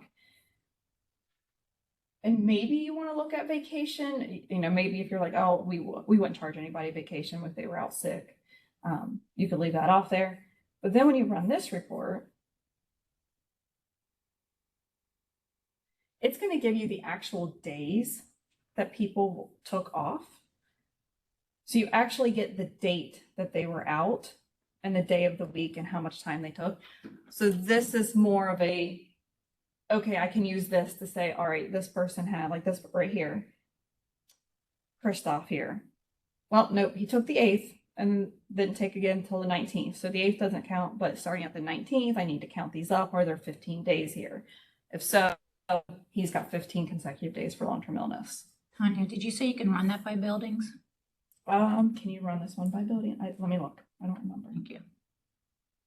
Yep, right there. So you can just put in the building code. Yep. So those are the two reports that I would recommend. Start with the summary, move on to the detailed one. And you can do individual employees. So you've got your list from looking at your summary. So you know you've got these 10 employees. So you pick them, you know, and then add them, and you can add multiples on here. That way you're not running it for everybody in the district. That would take forever. Sandra had a comment about the title, because it isn't always that SSDT keeps the old naming convention. Yeah. And so this one actually does say ABS. Yeah, they kept it. Yeah, which is, I was just like, Yeah, wow. I just thought that was funny. That's the first time I've seen that, because over the Right, years it's- they're like, we're trying to get away from those titles, so it's kind of funny. And it's funny because if you never operated in Classic, you would have no idea. What's ABS 101? What's that mean? Right. So Or even like a dual name, and being a CAN report, I don't think there's a spot where you can Yeah. change it. The report, you could Yeah, change if the you- title and save it as a like, save and yeah, you recall. could say like, oh, I want this to be long-term illness, and that's great. Illness check or something like that. Yeah, and Summary. for those of you that don't utilize the save and recalls on these reports, they're awesome, because I can come up here and say, I have all my parameters set up. I've got my year, I've got, you know, absences, I've got my categories that I want. Maybe before I add names down here at the bottom, you know, I may not want those. But then I can say, okay, this is my long-term illness report. And then when I tab over, I can save it. And next year, when I want to run this exact same report with the same setup, with the exception of maybe changing my beginning and ending dates, Yep. I just come in, when I pop in here, it'll when I come in here, well, let me just leave it. Let me just come back into it.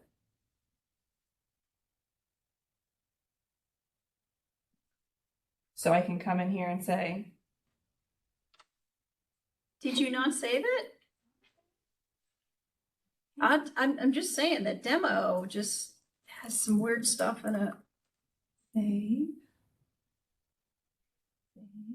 Can't save. And go like to home or Take something. a stinking liar out of me. There it At is. the time. So now when I come in here and I select this, it'll automatically give me all my default settings that I had saved.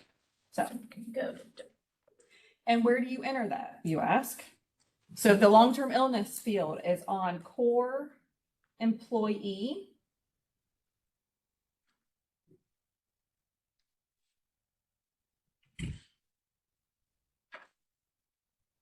And it is somewhere.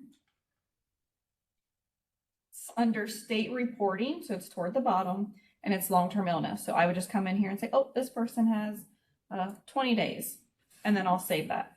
Wait a minute, go back. Where was it again? It's Sorry. at the bottom of the employee screen, Okay. under the state reporting section, and it's long-term illness.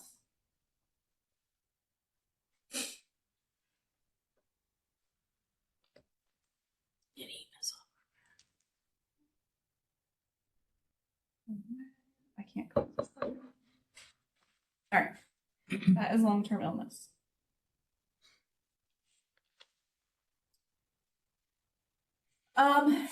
If you need to enter any EMIS absence or attendance days, the only time I think that this is, oh yeah, using Control F, long-term, or even just long would probably get you to the long-term illness field on that page. Good call. For the EMIS attendance and absence days, for the most part, it's going to capture the absences from the attendance, and it picks up their attendance days from their calendars. But if you are a district that, for your coaches, you don't enter attendance days, so you're just going in and you're doing a core adjustment and saying, okay, Joe Smith had 60 SCRS days, and that's how you're reporting the retirement days. They're not tied to a calendar with days. You're not entering their attendance. If you're doing that, you also would need to do EMIS attendance days, an adjustment for EMIS attendance days in order to report those,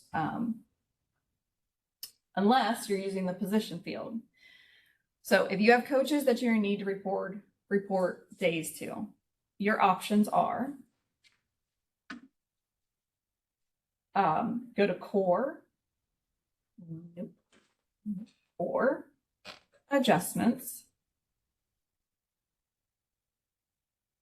You would create and put in my person. I don't need a payroll item, but this is going to be EMIS. Can't find it. EMIS attendance, and put in a date of, 06/30/23. And I want to give them 60 EMIS days, EMIS attendance days, and I would save that. So that's one way to make sure their EMIS days gets reported. Again, this is if you're not using a calendar of days and you're not entering their attendance days on their attendance page. Lisa Hauser had a question. That's all. Okay. The other option is under core position.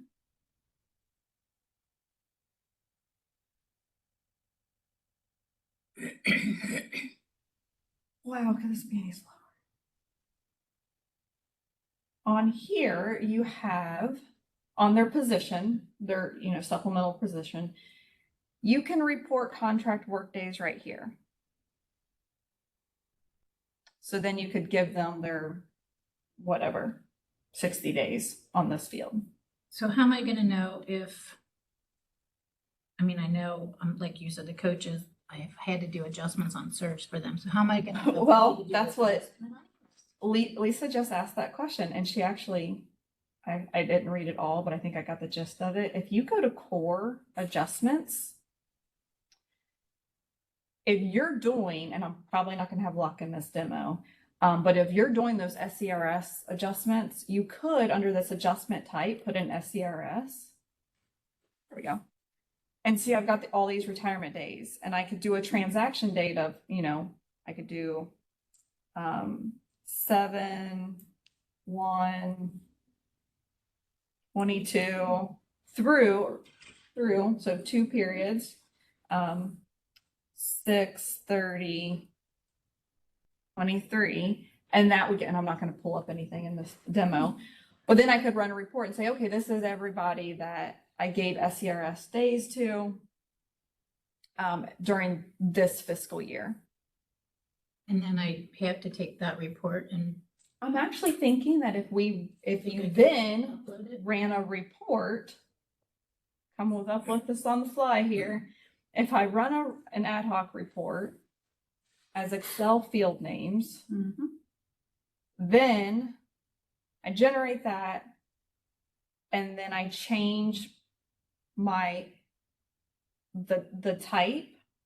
So I would change this adjustment type from SIRS retirement days to EMIS attendance, and then mass load it back in. I think Now you're talking. that would work. Yeah, we love our mass loads. Without testing it out, being asked the question on the fly, I think that would work. Yeah, and we always have to double check our titles at the top for mass loading Yeah. things. Yeah. But I do think that would work. I'm sure there's a bunch. That's what I'm like,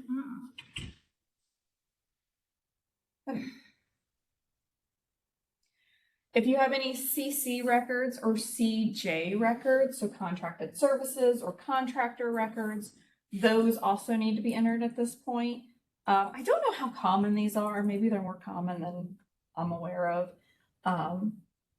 If you have questions about the CC and the CJ, honestly, I'm terrible about answering these questions about who qualifies as what, because I am not EMIS.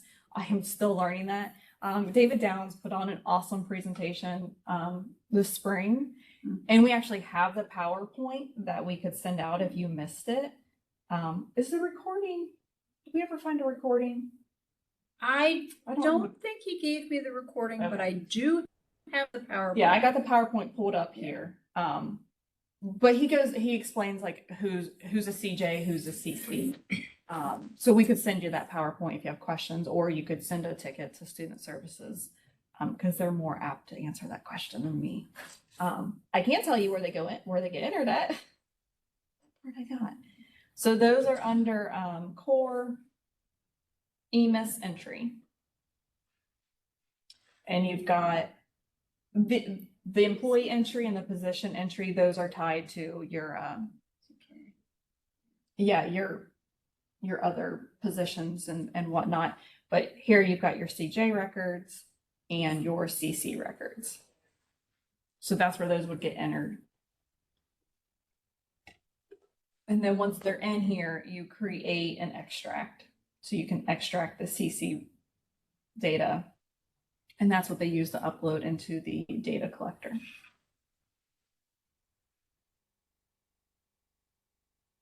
I think somebody asked for that to be sent to them.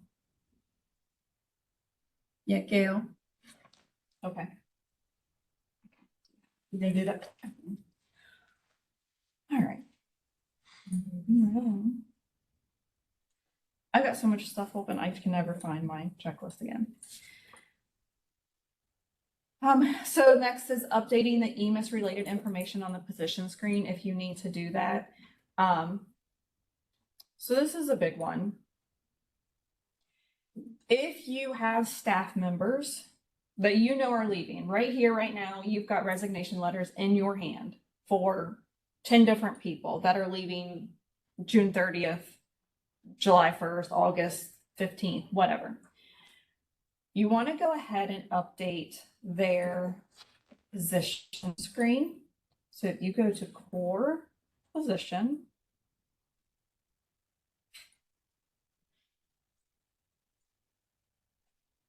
we've got this EMIS related information section. You would want to come in here and you're going to, so if it's May 22nd and you know that they're leaving anytime this summer, it doesn't matter. you're gonna come in here and you're gonna say, okay, their separation reason is they're retiring, or they resigned and, you know, it's unknown.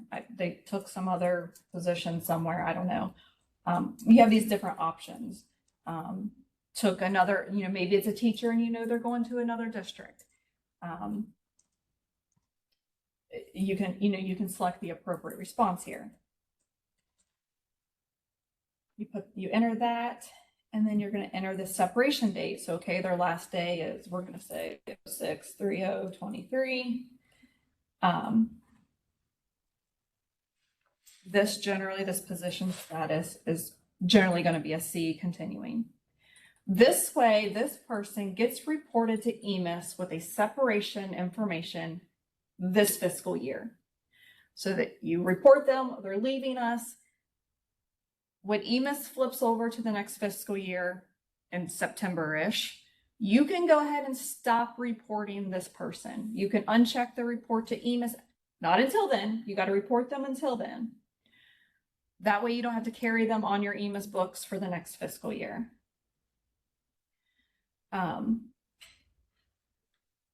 I always kind of kept a list of people that I knew left, so I could go. I don't want all the spreadsheets. Now, come on. Listen, they made my life easier. I wasn't going, oh, did they leave? I don't know. If they're leaving July 31st, well, if they're leaving July 31st, I always put it, let's think about this. Are they leaving July 31st and they have July dates? If you have somebody leaving July 31st, but they work in July, that person still has to be reported next year regardless because they worked in July. If they're leaving July 31st and their last day is June 30th, I believe you can still put in July 31st because they're not going to have any days, and then just stop reporting them. I'm questioning everything right now. Write it down, answer it later. I think that's the case, but there was some sort of mumbo jumbo that I never understood about having to put a separation date before July 1st.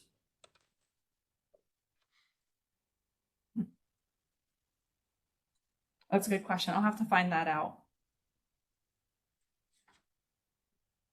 There's a lot of different scenarios when it comes to EMIS and reporting and dates and whatnot.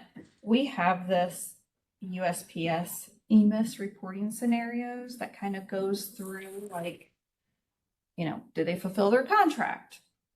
Did they not resign prior to the end of the fiscal year? So this is, I think I emailed this out on Friday. It's also on our website. This is an awesome tool. This has been in circulation for a couple years now. I always used it. I loved it when they came out with it. I was like, oh man, this is, I don't have to think too hard about what I got to do. I got to find out that date though. So use this, print this out, have it handy for all of those EMIS, what to do when nonsense. Because sometimes, like if they don't resign prior to the end of the fiscal year, so if you don't find out till July 5th that they're leaving, you have to carry them for all of next year. But you have to change their position status to a U, meaning that they're no longer, so right here, their position status would then be a U for all of next year. So they're just different situations, so.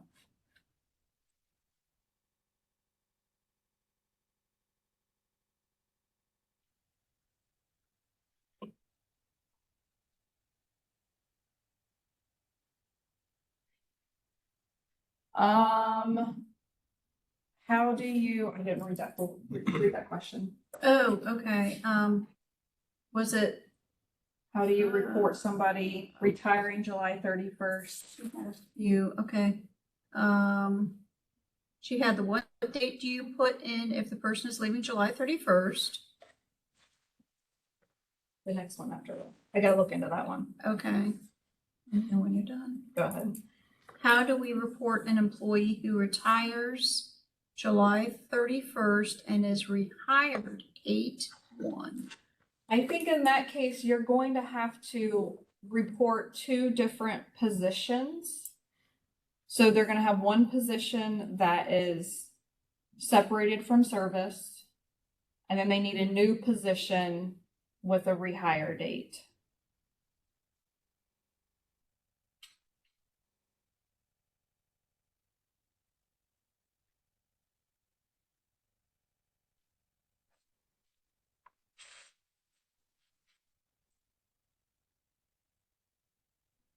Even if it's the same position.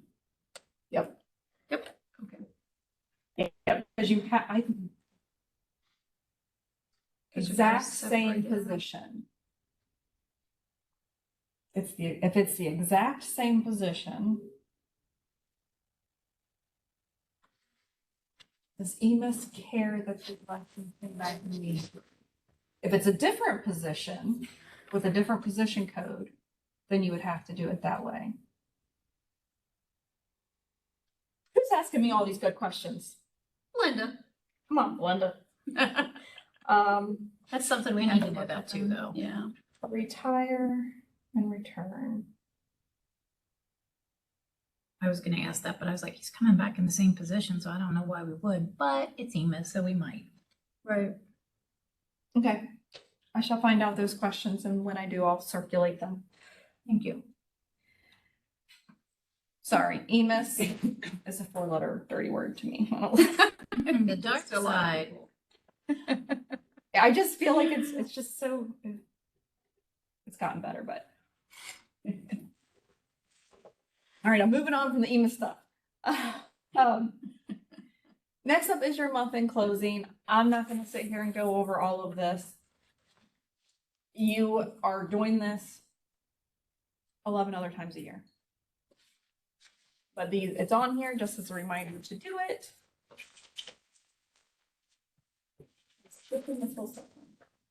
Quarter end closing. You know, you want to make sure that you're checking your ODJFS report. By now, you know that we send out an email with a link to update it to ShareBase once you have it all worked out. I do want to mention with your month-end closing, your quarter-end closing, when we're talking about balancing, I just want to recommend to everybody right now, if you're not running your quarter report at least once a month and your W-2 report at least once a month, I highly recommend doing that, because if you're not running specifically your W-2 report frequently, you get to the end of the calendar year and you've got errors and warnings and then you're going, I don't know what happened. And then we're looking for needles in haystacks, and you know, it takes a lot more time. It's just harder, where if you're running that every month, then as soon as you see that error, you're gonna be like, oh yeah, I remember because I just did that. Like, it's more fresh in your mind. It just really helps out at the end of the year. The end of the year is stressful enough. We don't need to add to it the fact that we can't balance because something crazy happened. Anytime you're doing any sort of core adjustment for total gross or anything like that, like, you really want to, as soon as you've done that, run that W-2 report and make sure it looks exactly how you think that it should look. That's my soapbox for the day. It's easier to look back through 2 payrolls than 6. For sure. Yes.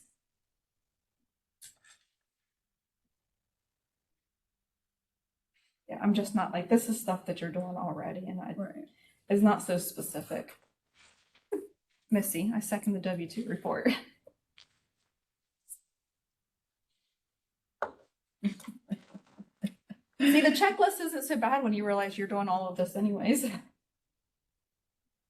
All right, so we have a couple of FYE specific reports, and here I'm going to get it on my soapbox again, because these ones, a couple of these caused a lot of districts a lot of headaches last year, because we didn't have all of these listed on the fiscal year end checklist, and so they didn't get ran, and you're not running them after the fact. If you don't run them at the end of June, you're not running them in August. So let's talk about these. You have your SCRS surcharge report. This is just used for when you get your surcharge. You can use it in checking it against what SERS sends you. Also, a lot of districts will use it for generating their PO because you can get it by accounts. And that way you can say, oh, okay, these are the accounts that I want to charge. So those are under reports, SCRS reporting, and surcharge. Your fiscal year. Include fixed pay accounts. That's up to you. That's a district decision. You can run this in a lot of different sorting options. Fund might make the most sense. And then I would run it maybe as a PDF and a CSV file. Let me take this back a year so I can get some data. It's just always good to have both, in my opinion. Because they could probably load that up into USAS. The CSV, Yeah. might be, yeah. Add some stuff or take away some. But the CSV isn't always super easy to look at sometimes. So sometimes I like the PDF because I think it's easier on my eyes to look at. I'm dealing with demo data. You'll have to excuse the nonsense that I'm not even going to attempt it.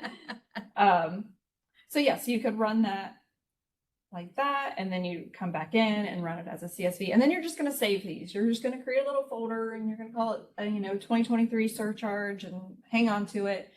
Sometime over the summer, you're going to get a bill from SCRS for your surcharge, and that's when you might pull this back out.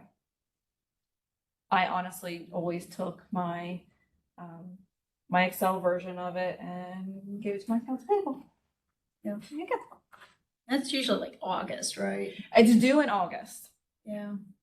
Like one of those, put a pin in it. Yeah, there you go. Pull it But out. run it now, because running it after fact. Mhm.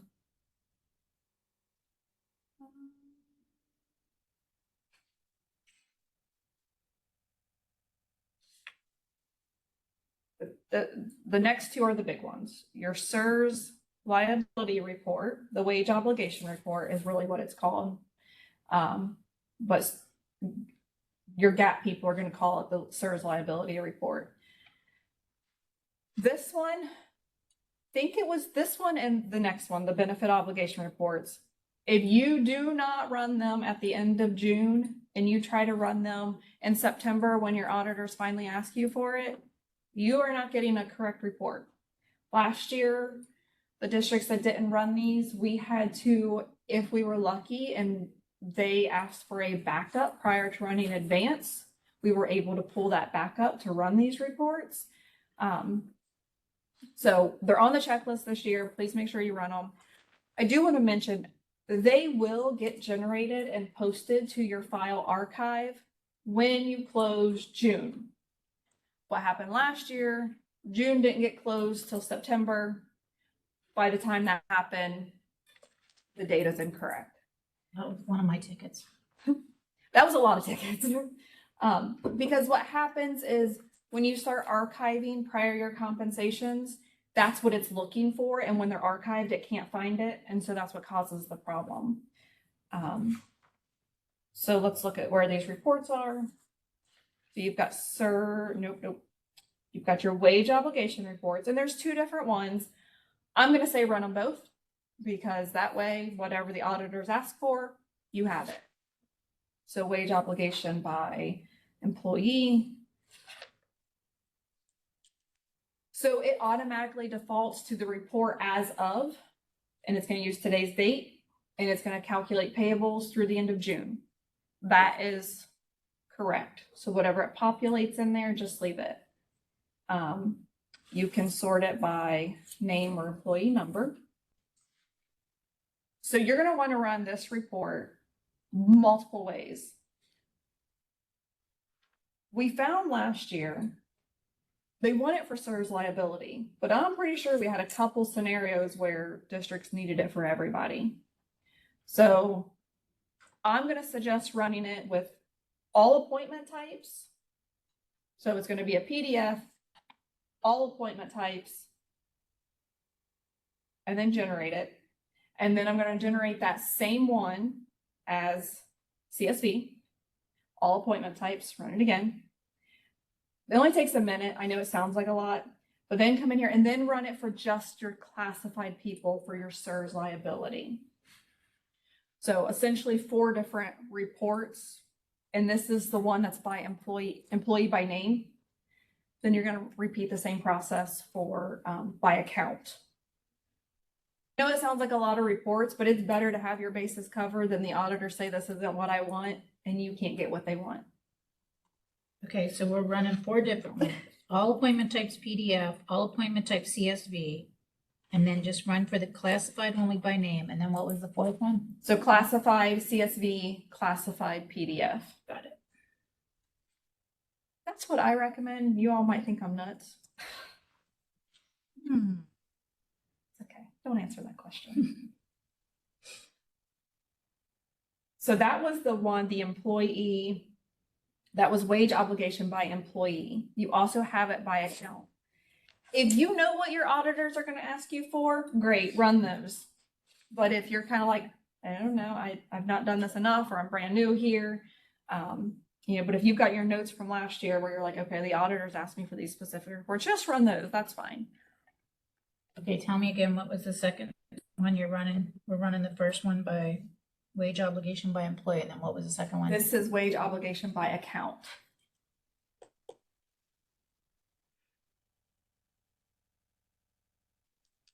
Okay. And this is it's basically the same thing. You can run PDF CSV, you can run it by all appointment types and just classified.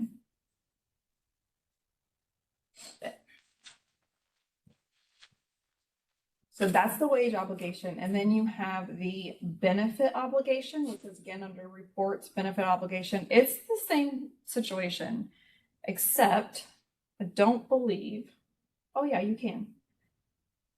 I think this one needs to be ran for everybody, not just a certain classification, if I recall correctly. But if you're on the fence and you're not sure, you could run all of them. You could run classified, you could run certified. Do the same thing, the PDF, sorry to interrupt. Yep, PDF and CSV. I think most of the time your auditors are going to want CSVs.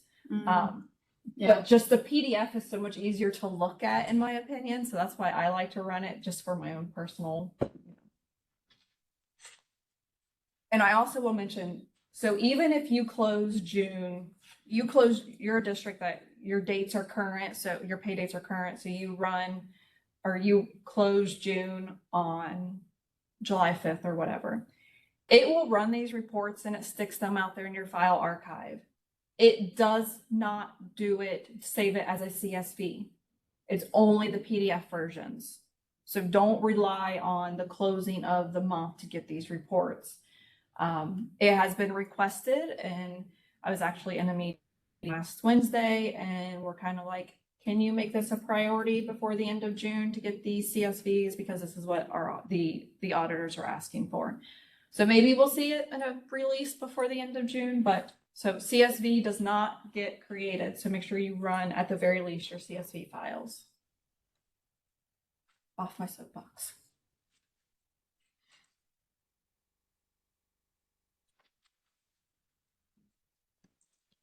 Holy cow.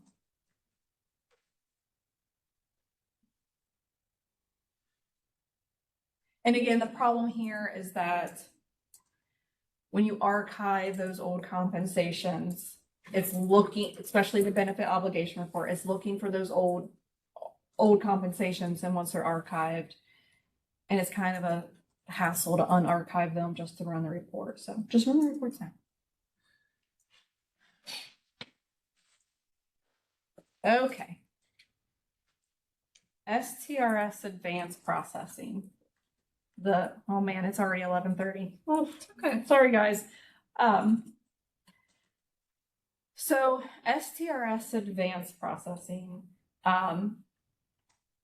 what that is telling STRS, hey, these employees have fulfilled their contracts.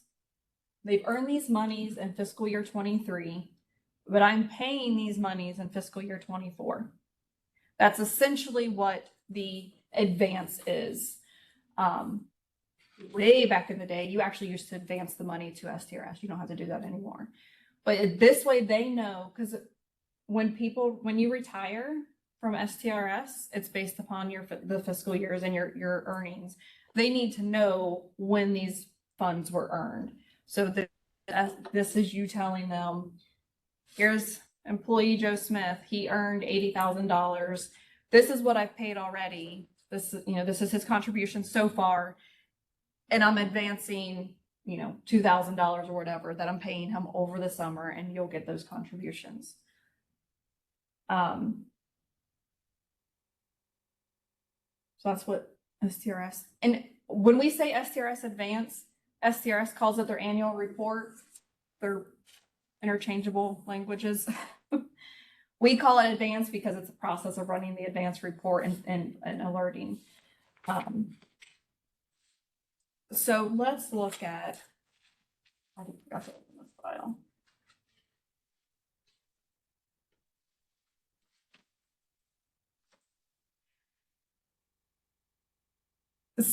We have one or two that they have to merge files because they have other contributions from other entities. The instructions for that is, on SSDT's website. But I think we only have one district that has to do that. Before we actually look at the report, a couple of notes.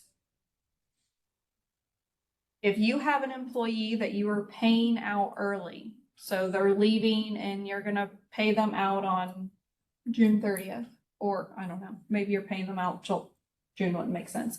You're paying them out in July. You want to go ahead and make those updates before you run STRS Advance. So maybe instead of having 4 pays remaining, we're only going to have 1 pay remaining, and because you're paying them on July 15th or whatever. Or maybe their compensation is going to be adjusted because they're not working some of their days. Do all of those things before you run your advance. Because that way, if you already have it set up, your advance won't be incorrect at the end of the year. Also, if you know you're going to be docking somebody, so just can't imagine this that far in advance, but maybe, but if you know somebody, you're going to be docking an STRS employee in July or August, and you know that you can go ahead and enter the doc in future pay. So you're getting ready to run STRS Advance. You put the doc in future pay, you run your STRS Advance, and it will pick up that doc. And then you remove the doc until you're ready to actually process it. I know that sounds complicated, but by having that doc in future pay, the advance report goes out and looks at it and sees it, and it'll include that in your STRS Advance report. So that's in this big red.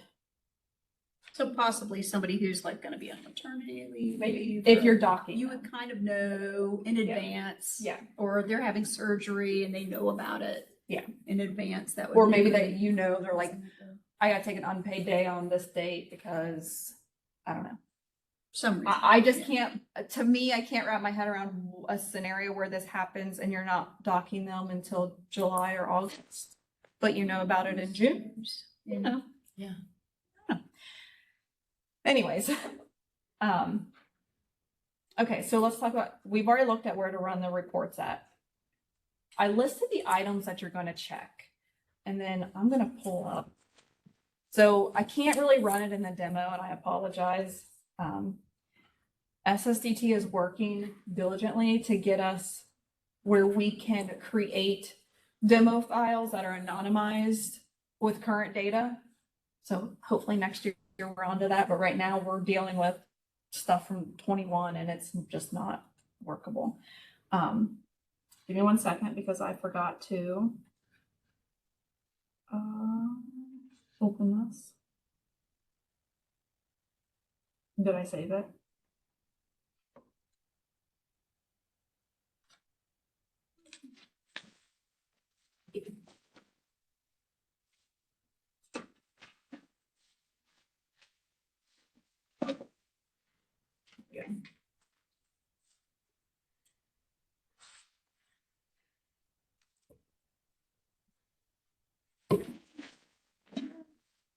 All right, so this is an example of what your advanced report looks like. So I had to steal this from an actual district, so I had to blur out some stuff, but you're gonna look at their service credit. So in the service credit, if they're a full-time employee and they work 120 days, they're gonna have 100% credit. If they're part-time and they work 120 days, I believe they also still have 100% credit. Part-timers should have, so if you have a STRS person that is part-time, on their 450 screen, you should have the part-time box checked.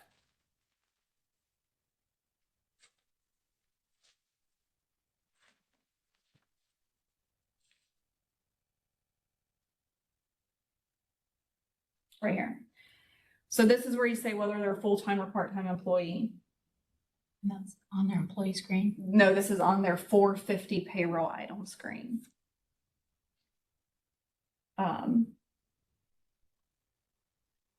So up here, scroll up a little bit. An employee flagged as full-time must have 120 service days to be granted a full year of service. If they're marked as part-time, their service credit is based upon STRS's tree.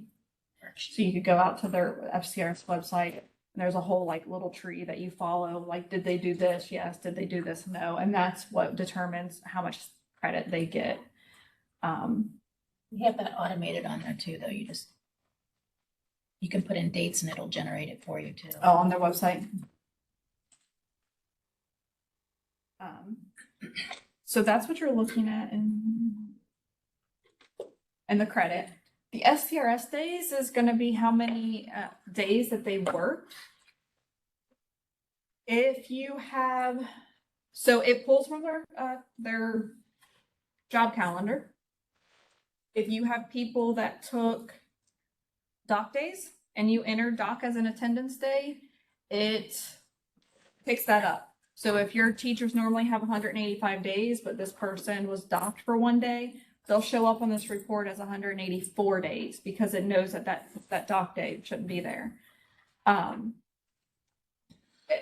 Also, if you have a teacher that maybe they worked 5 extra days, extended days at the beginning, at the end, they may have, 190 days because they had 185 contract days on their calendar. You entered 5 attendance days. That's if you're entering their attendance days.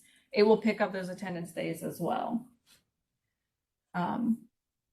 So looking at that is important to make sure their days are correct. Earnings, that is how much they've earned. It comes from the 450 screen. Under fiscal year to date.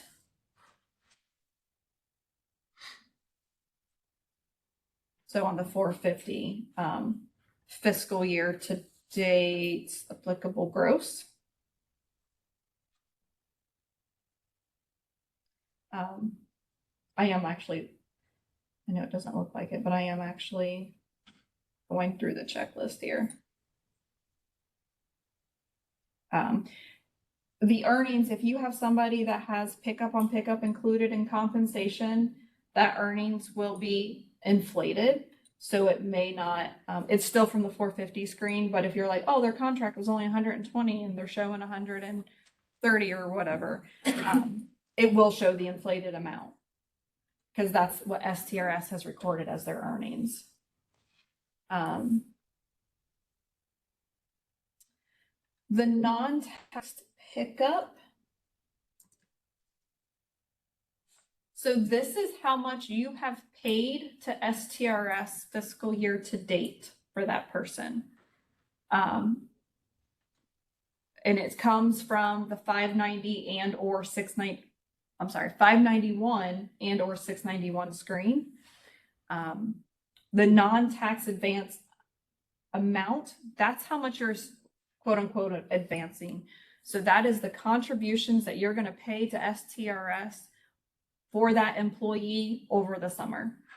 So generally it's like 4 payrolls. Maybe if you're biweekly, maybe it ends up being 5 if July happens to be a 3-pay month. And then you've got your non-tax total. So this is the total for the year. So generally speaking, this column is 14% of this earnings right here, generally speaking. If it's not,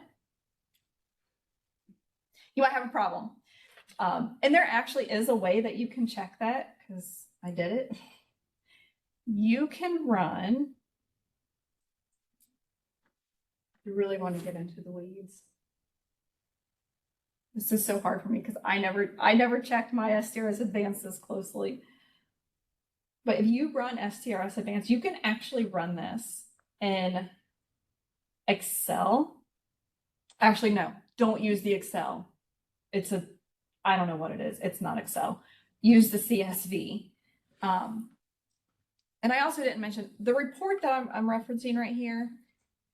This is the fiscal year to date report. The fiscal year to date report is the one that shows it shows all of this, and it lists everybody that you've paid.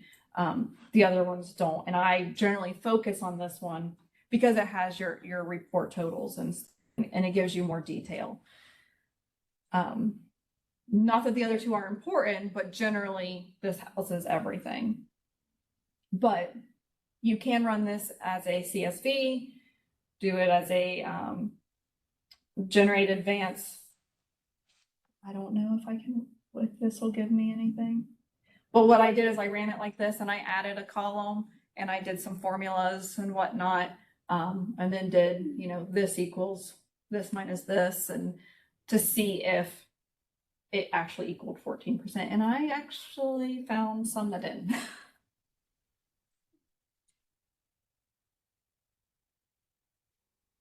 So this looks crazy, but this is what it looks like. Hopefully you don't have all these crazy errors that I'm getting right now. But you could so you've got your earnings in column I right here, and you could say, oops. You wanted to check it, you could say, okay, equals earnings times 14%. And then it's in the wrong place. And the next column could be equals my calculation minus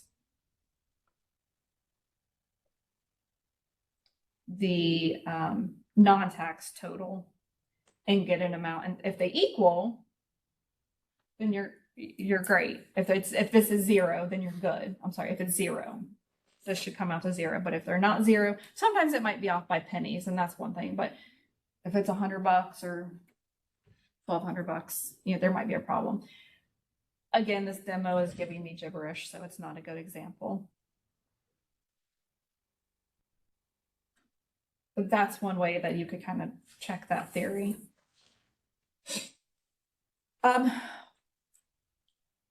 Backing up here. In order for, well, hang on, we'll talk about the advanced positions in a minute.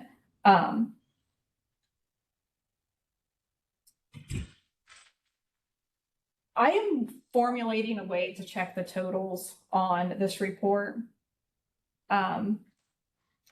So this report, actually, let me show you this presentation that I had pulled up.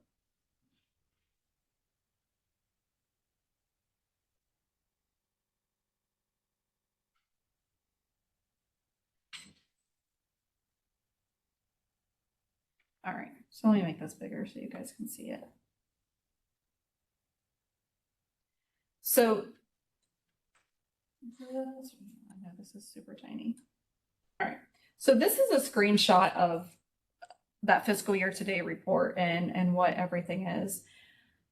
This is their fiscal year to date earnings. So the non-tax earnings, that's fiscal year to date earnings, plus their accrued wages. So it's basically what you've paid them plus what you still owe them. And then the non-tax advanced amount is the amount that's going to be withheld over the summer.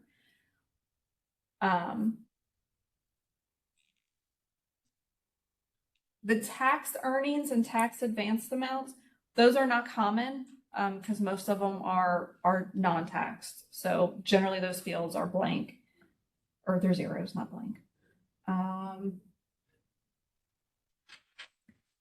So the tax plus non-tax, I wish I could see this better.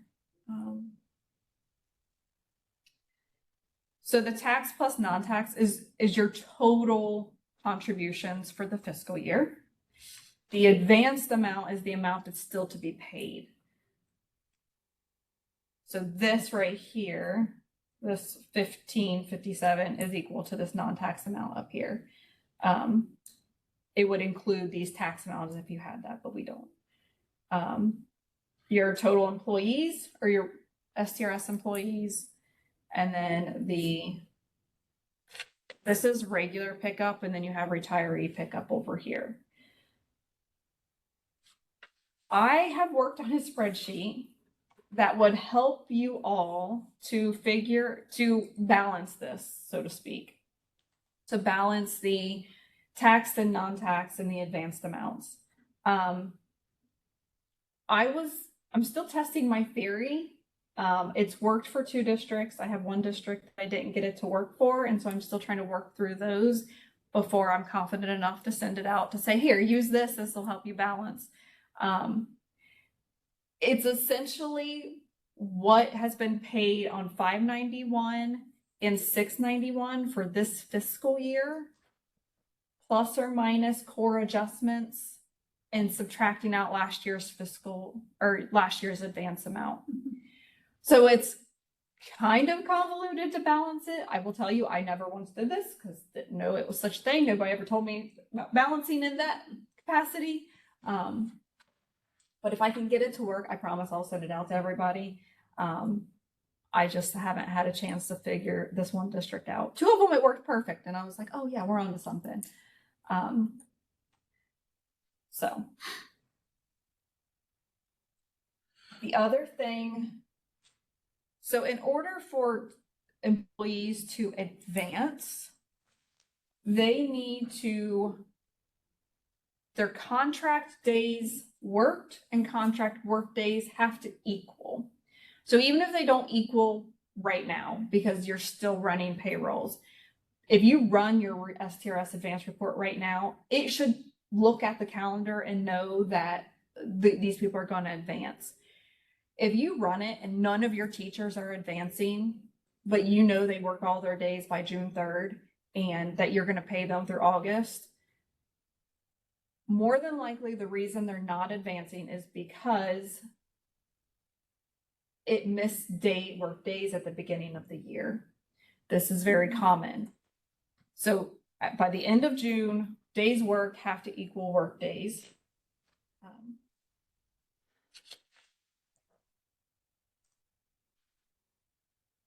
So this was on the compensation screen. So contract days worked have to equal contract work days by the end of the fiscal year.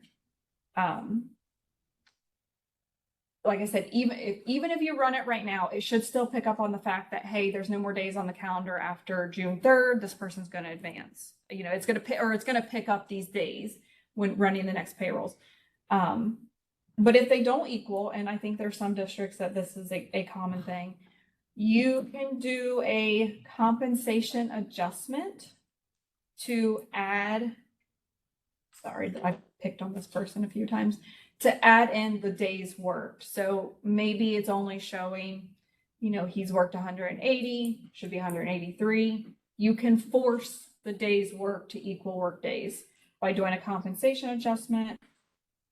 And you say, all right, days worked, I need to add 3 days worked.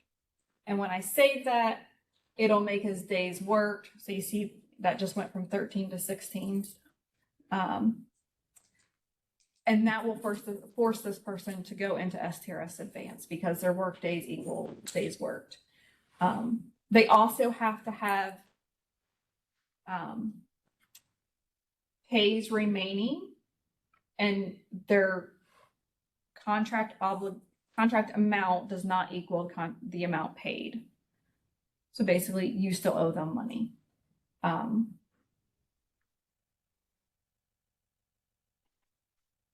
But the days not matching is the biggest one.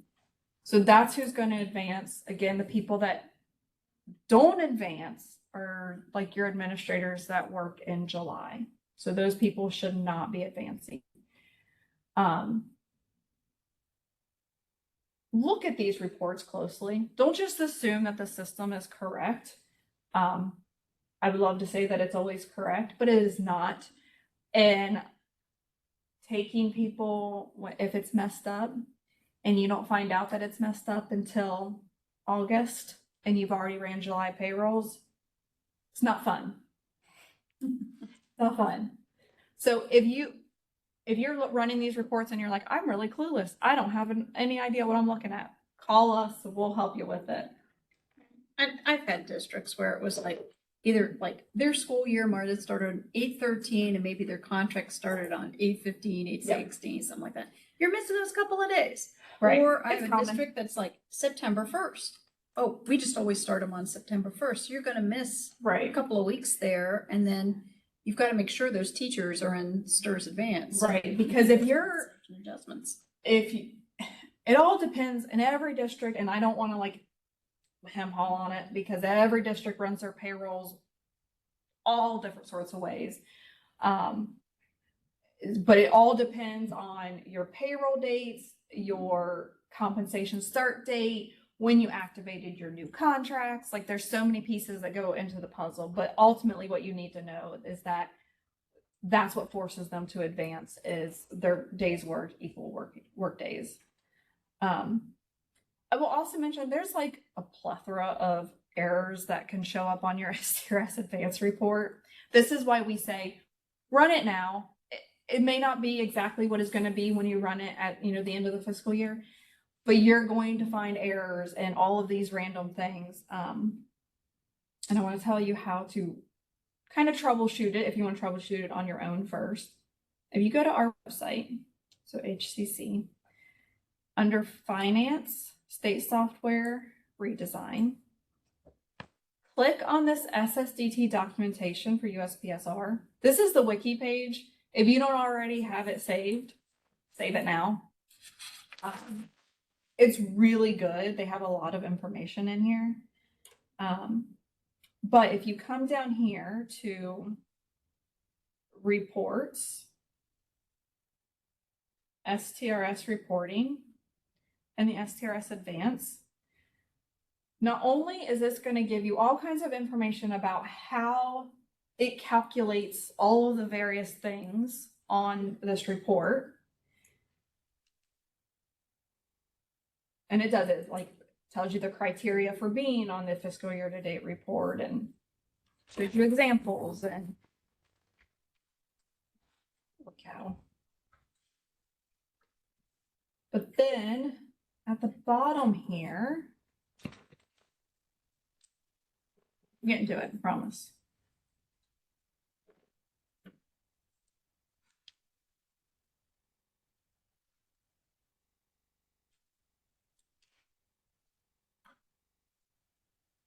See how much information's in here?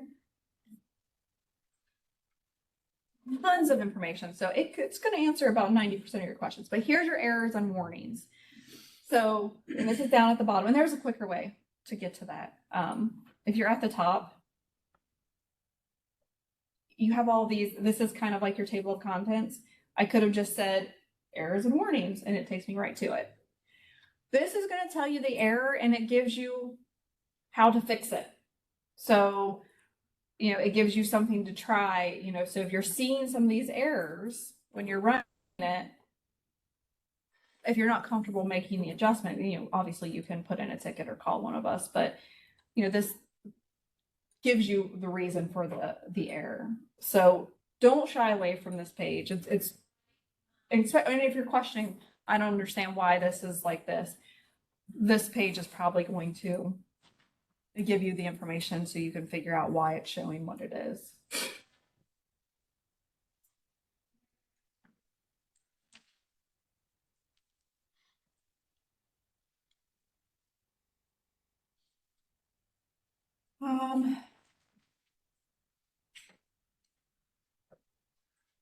So the step 32 is the generating the submission file.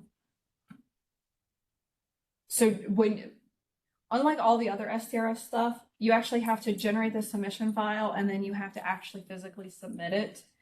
And we made a note of that because we had a couple of districts that maybe missed that. So it only creates the submission file. The actual submission takes place in step 33, 34. Heck on it.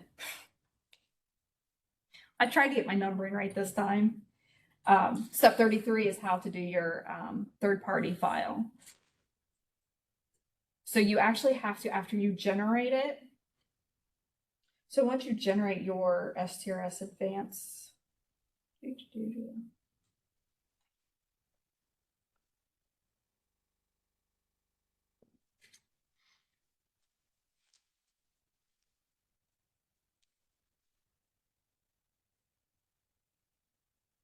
so once you generate it, it will actually, all of these boxes will be grayed out and it'll say it's already been submitted.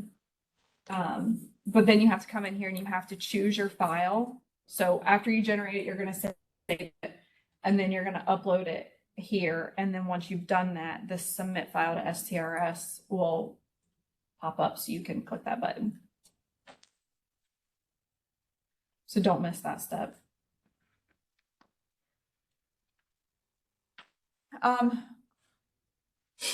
Probably sometime in July, you're going to start getting emails from STRS saying that your annual report is due August 5th or whatever the date is.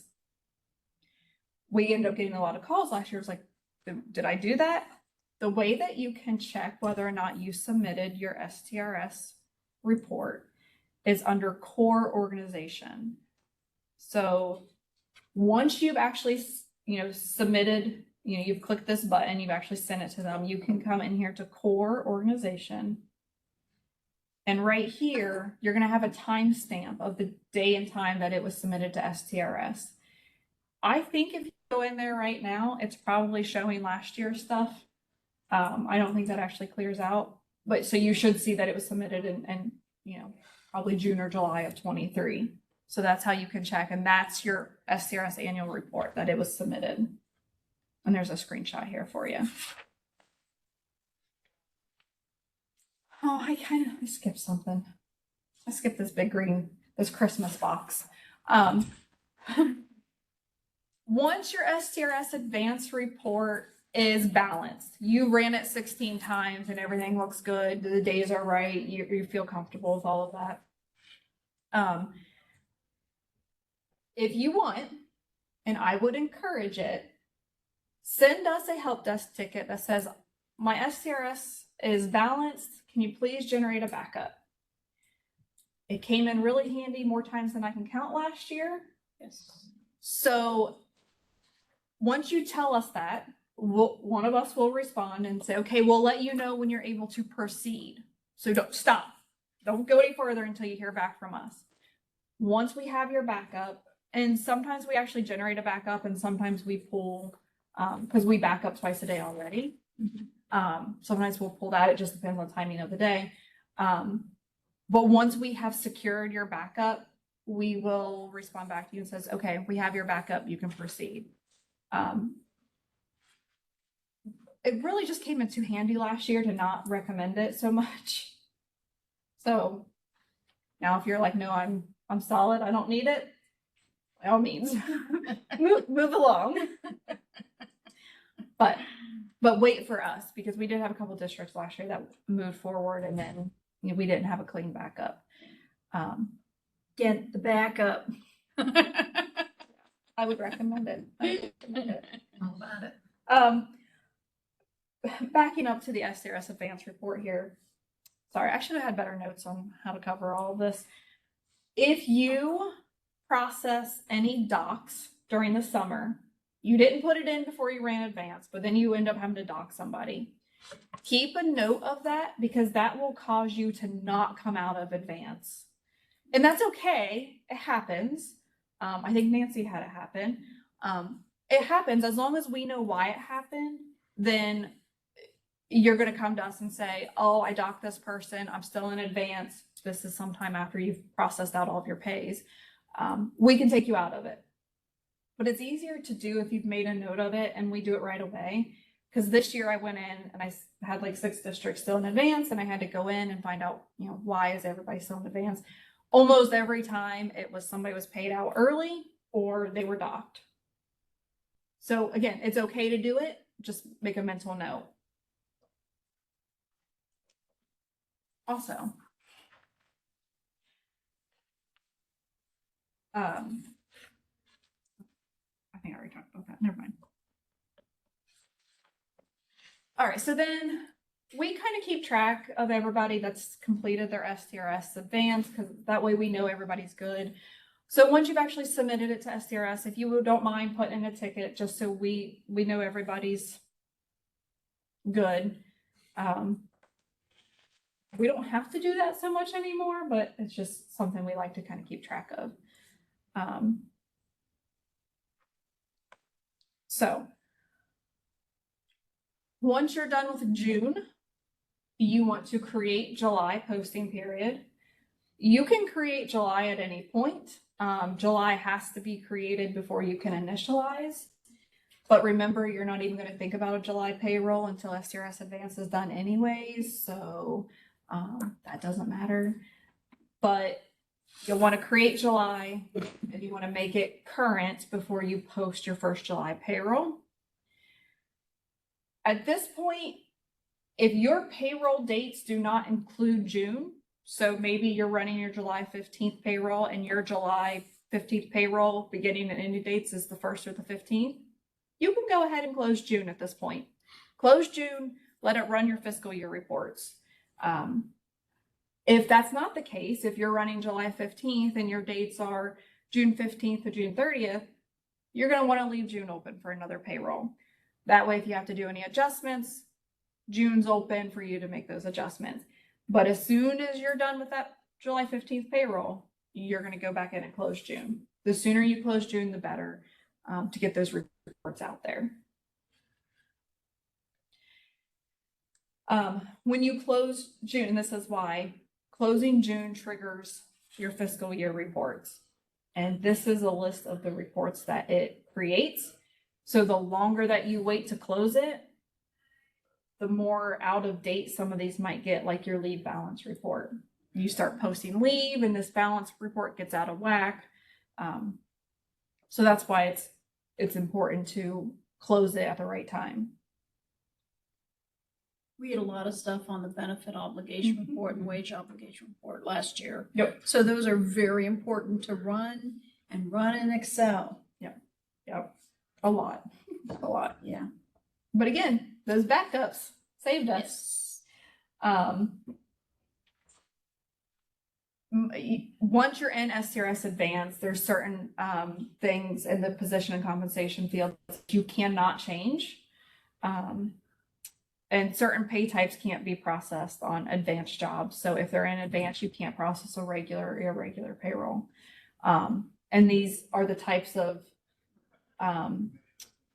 pay types that affect the amount paid back field. So the doc, the back pay. What are I don't know what TRM is. Those other two, they're not super common. Most of the time it's going to be that doc. Once you have finished, so it's the end of August, you've paid all of your summer pays, you'll want to check to make sure that you're out of advance. And again, this is back at this core organization.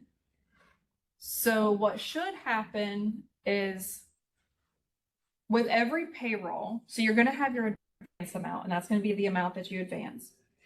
This amount paid back is going to start at 0. And then with every payroll you run, it's going to increase till it eventually gets to the point where they match and it reverts to 0 and the advanced mode unchecks. So you can actually check this as you're running your payrolls to make sure that your amount paid back is increasing.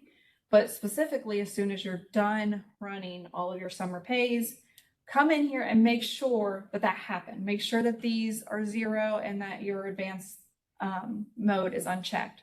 Because if not, that's when you got to contact us to take you out of advance. Now, like I just said, I've been doing that over the past 2 months. So if it hangs out like that all fiscal year, it's not the end of the world, but it takes the legwork to go back and figure out who, what, and why. Yeah. So it's better to do it sooner. Back on it.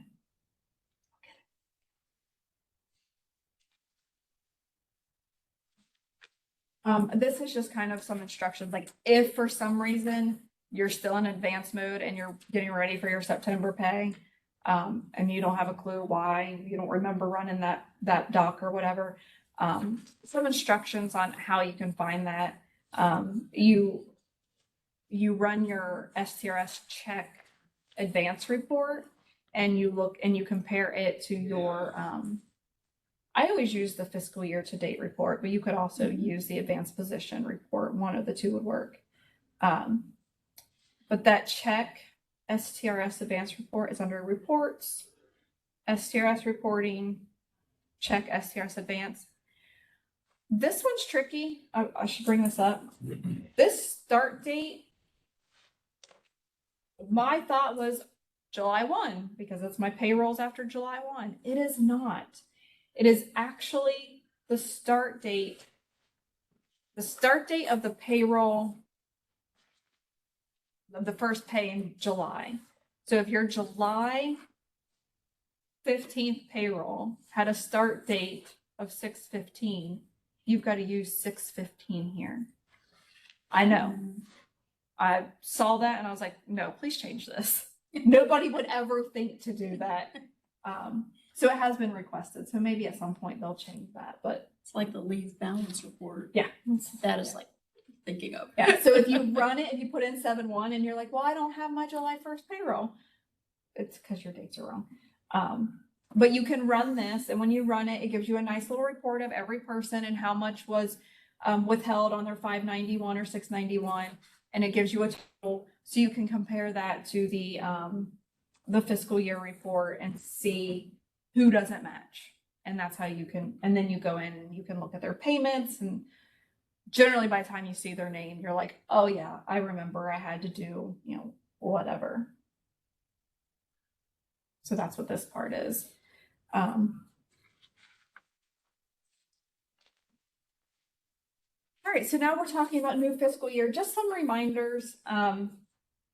Your job calendars need to be entered into USPS. You need to start working on your new contracts. We've already had that training. If you missed it, if you'd like to watch it again, it is on our website. And I can send you the password if you need it. You can do your salary notices in here, and that's not on here. I currently didn't add it. Again, we've talked about salary notices. If you're wanting to use it in the system, let us know so we can create those. The non-contract compensations, if you want those updated, again, we've talked about that once before. A couple of items, I'm going to put this on here because as we get new people in payroll positions, they don't always know these things. You only do it once a year. So just a reminder, depending on your district policy, it's just one of those things that's available. You can convert your personal leave to sick leave. This is instructions on how to do it.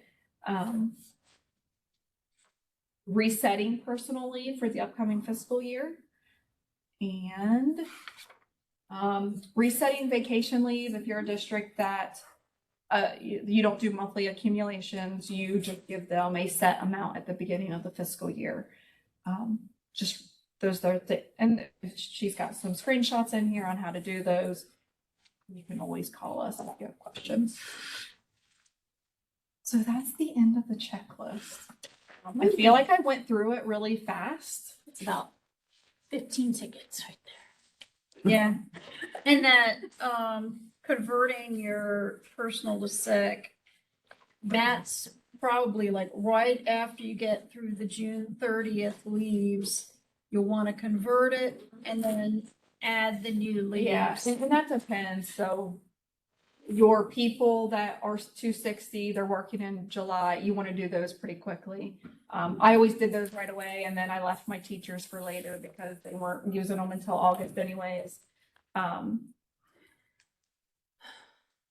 So yeah, so that's, oh boy, okay. And I've got one more thing to add. I'm sorry. I know we're like over here. We're over, we're sorry. I know. That's sorry, Ron. That's it. Okay, there is another report, the accounts payable report. And that is one in USAS that's on those canned reports. And it's not in the report manager, but it is for items which are received like June 30th or before.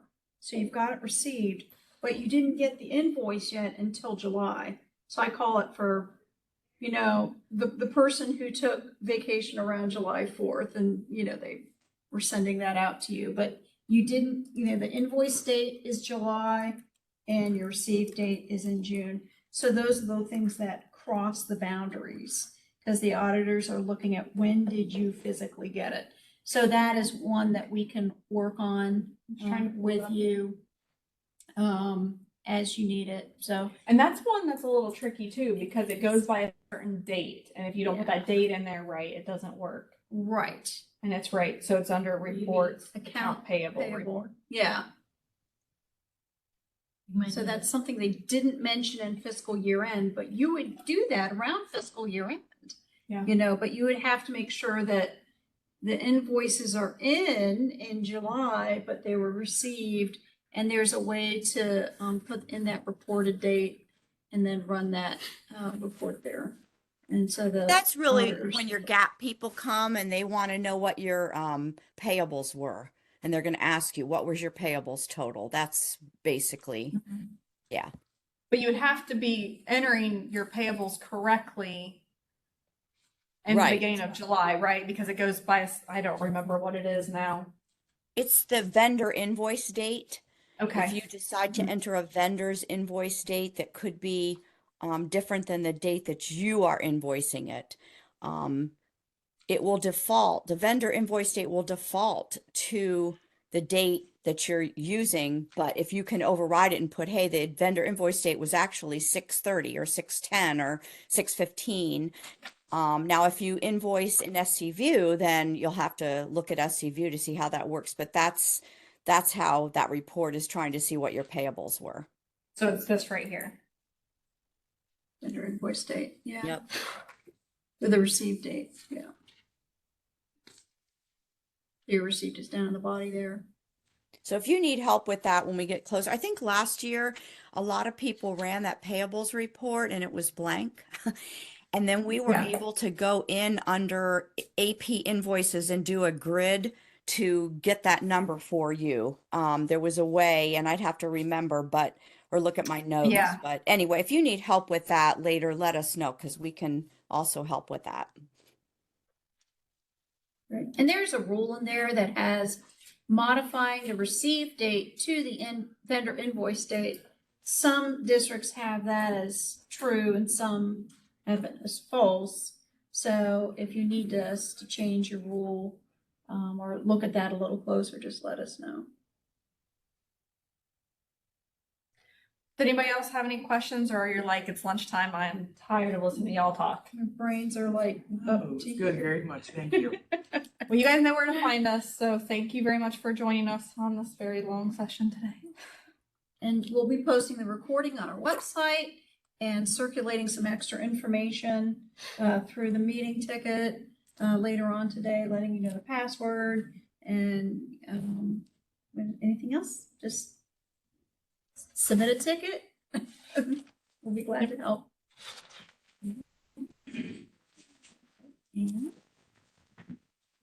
Thank you very much. Thank you, yes. Yeah, you're all thinking us going, oh my God.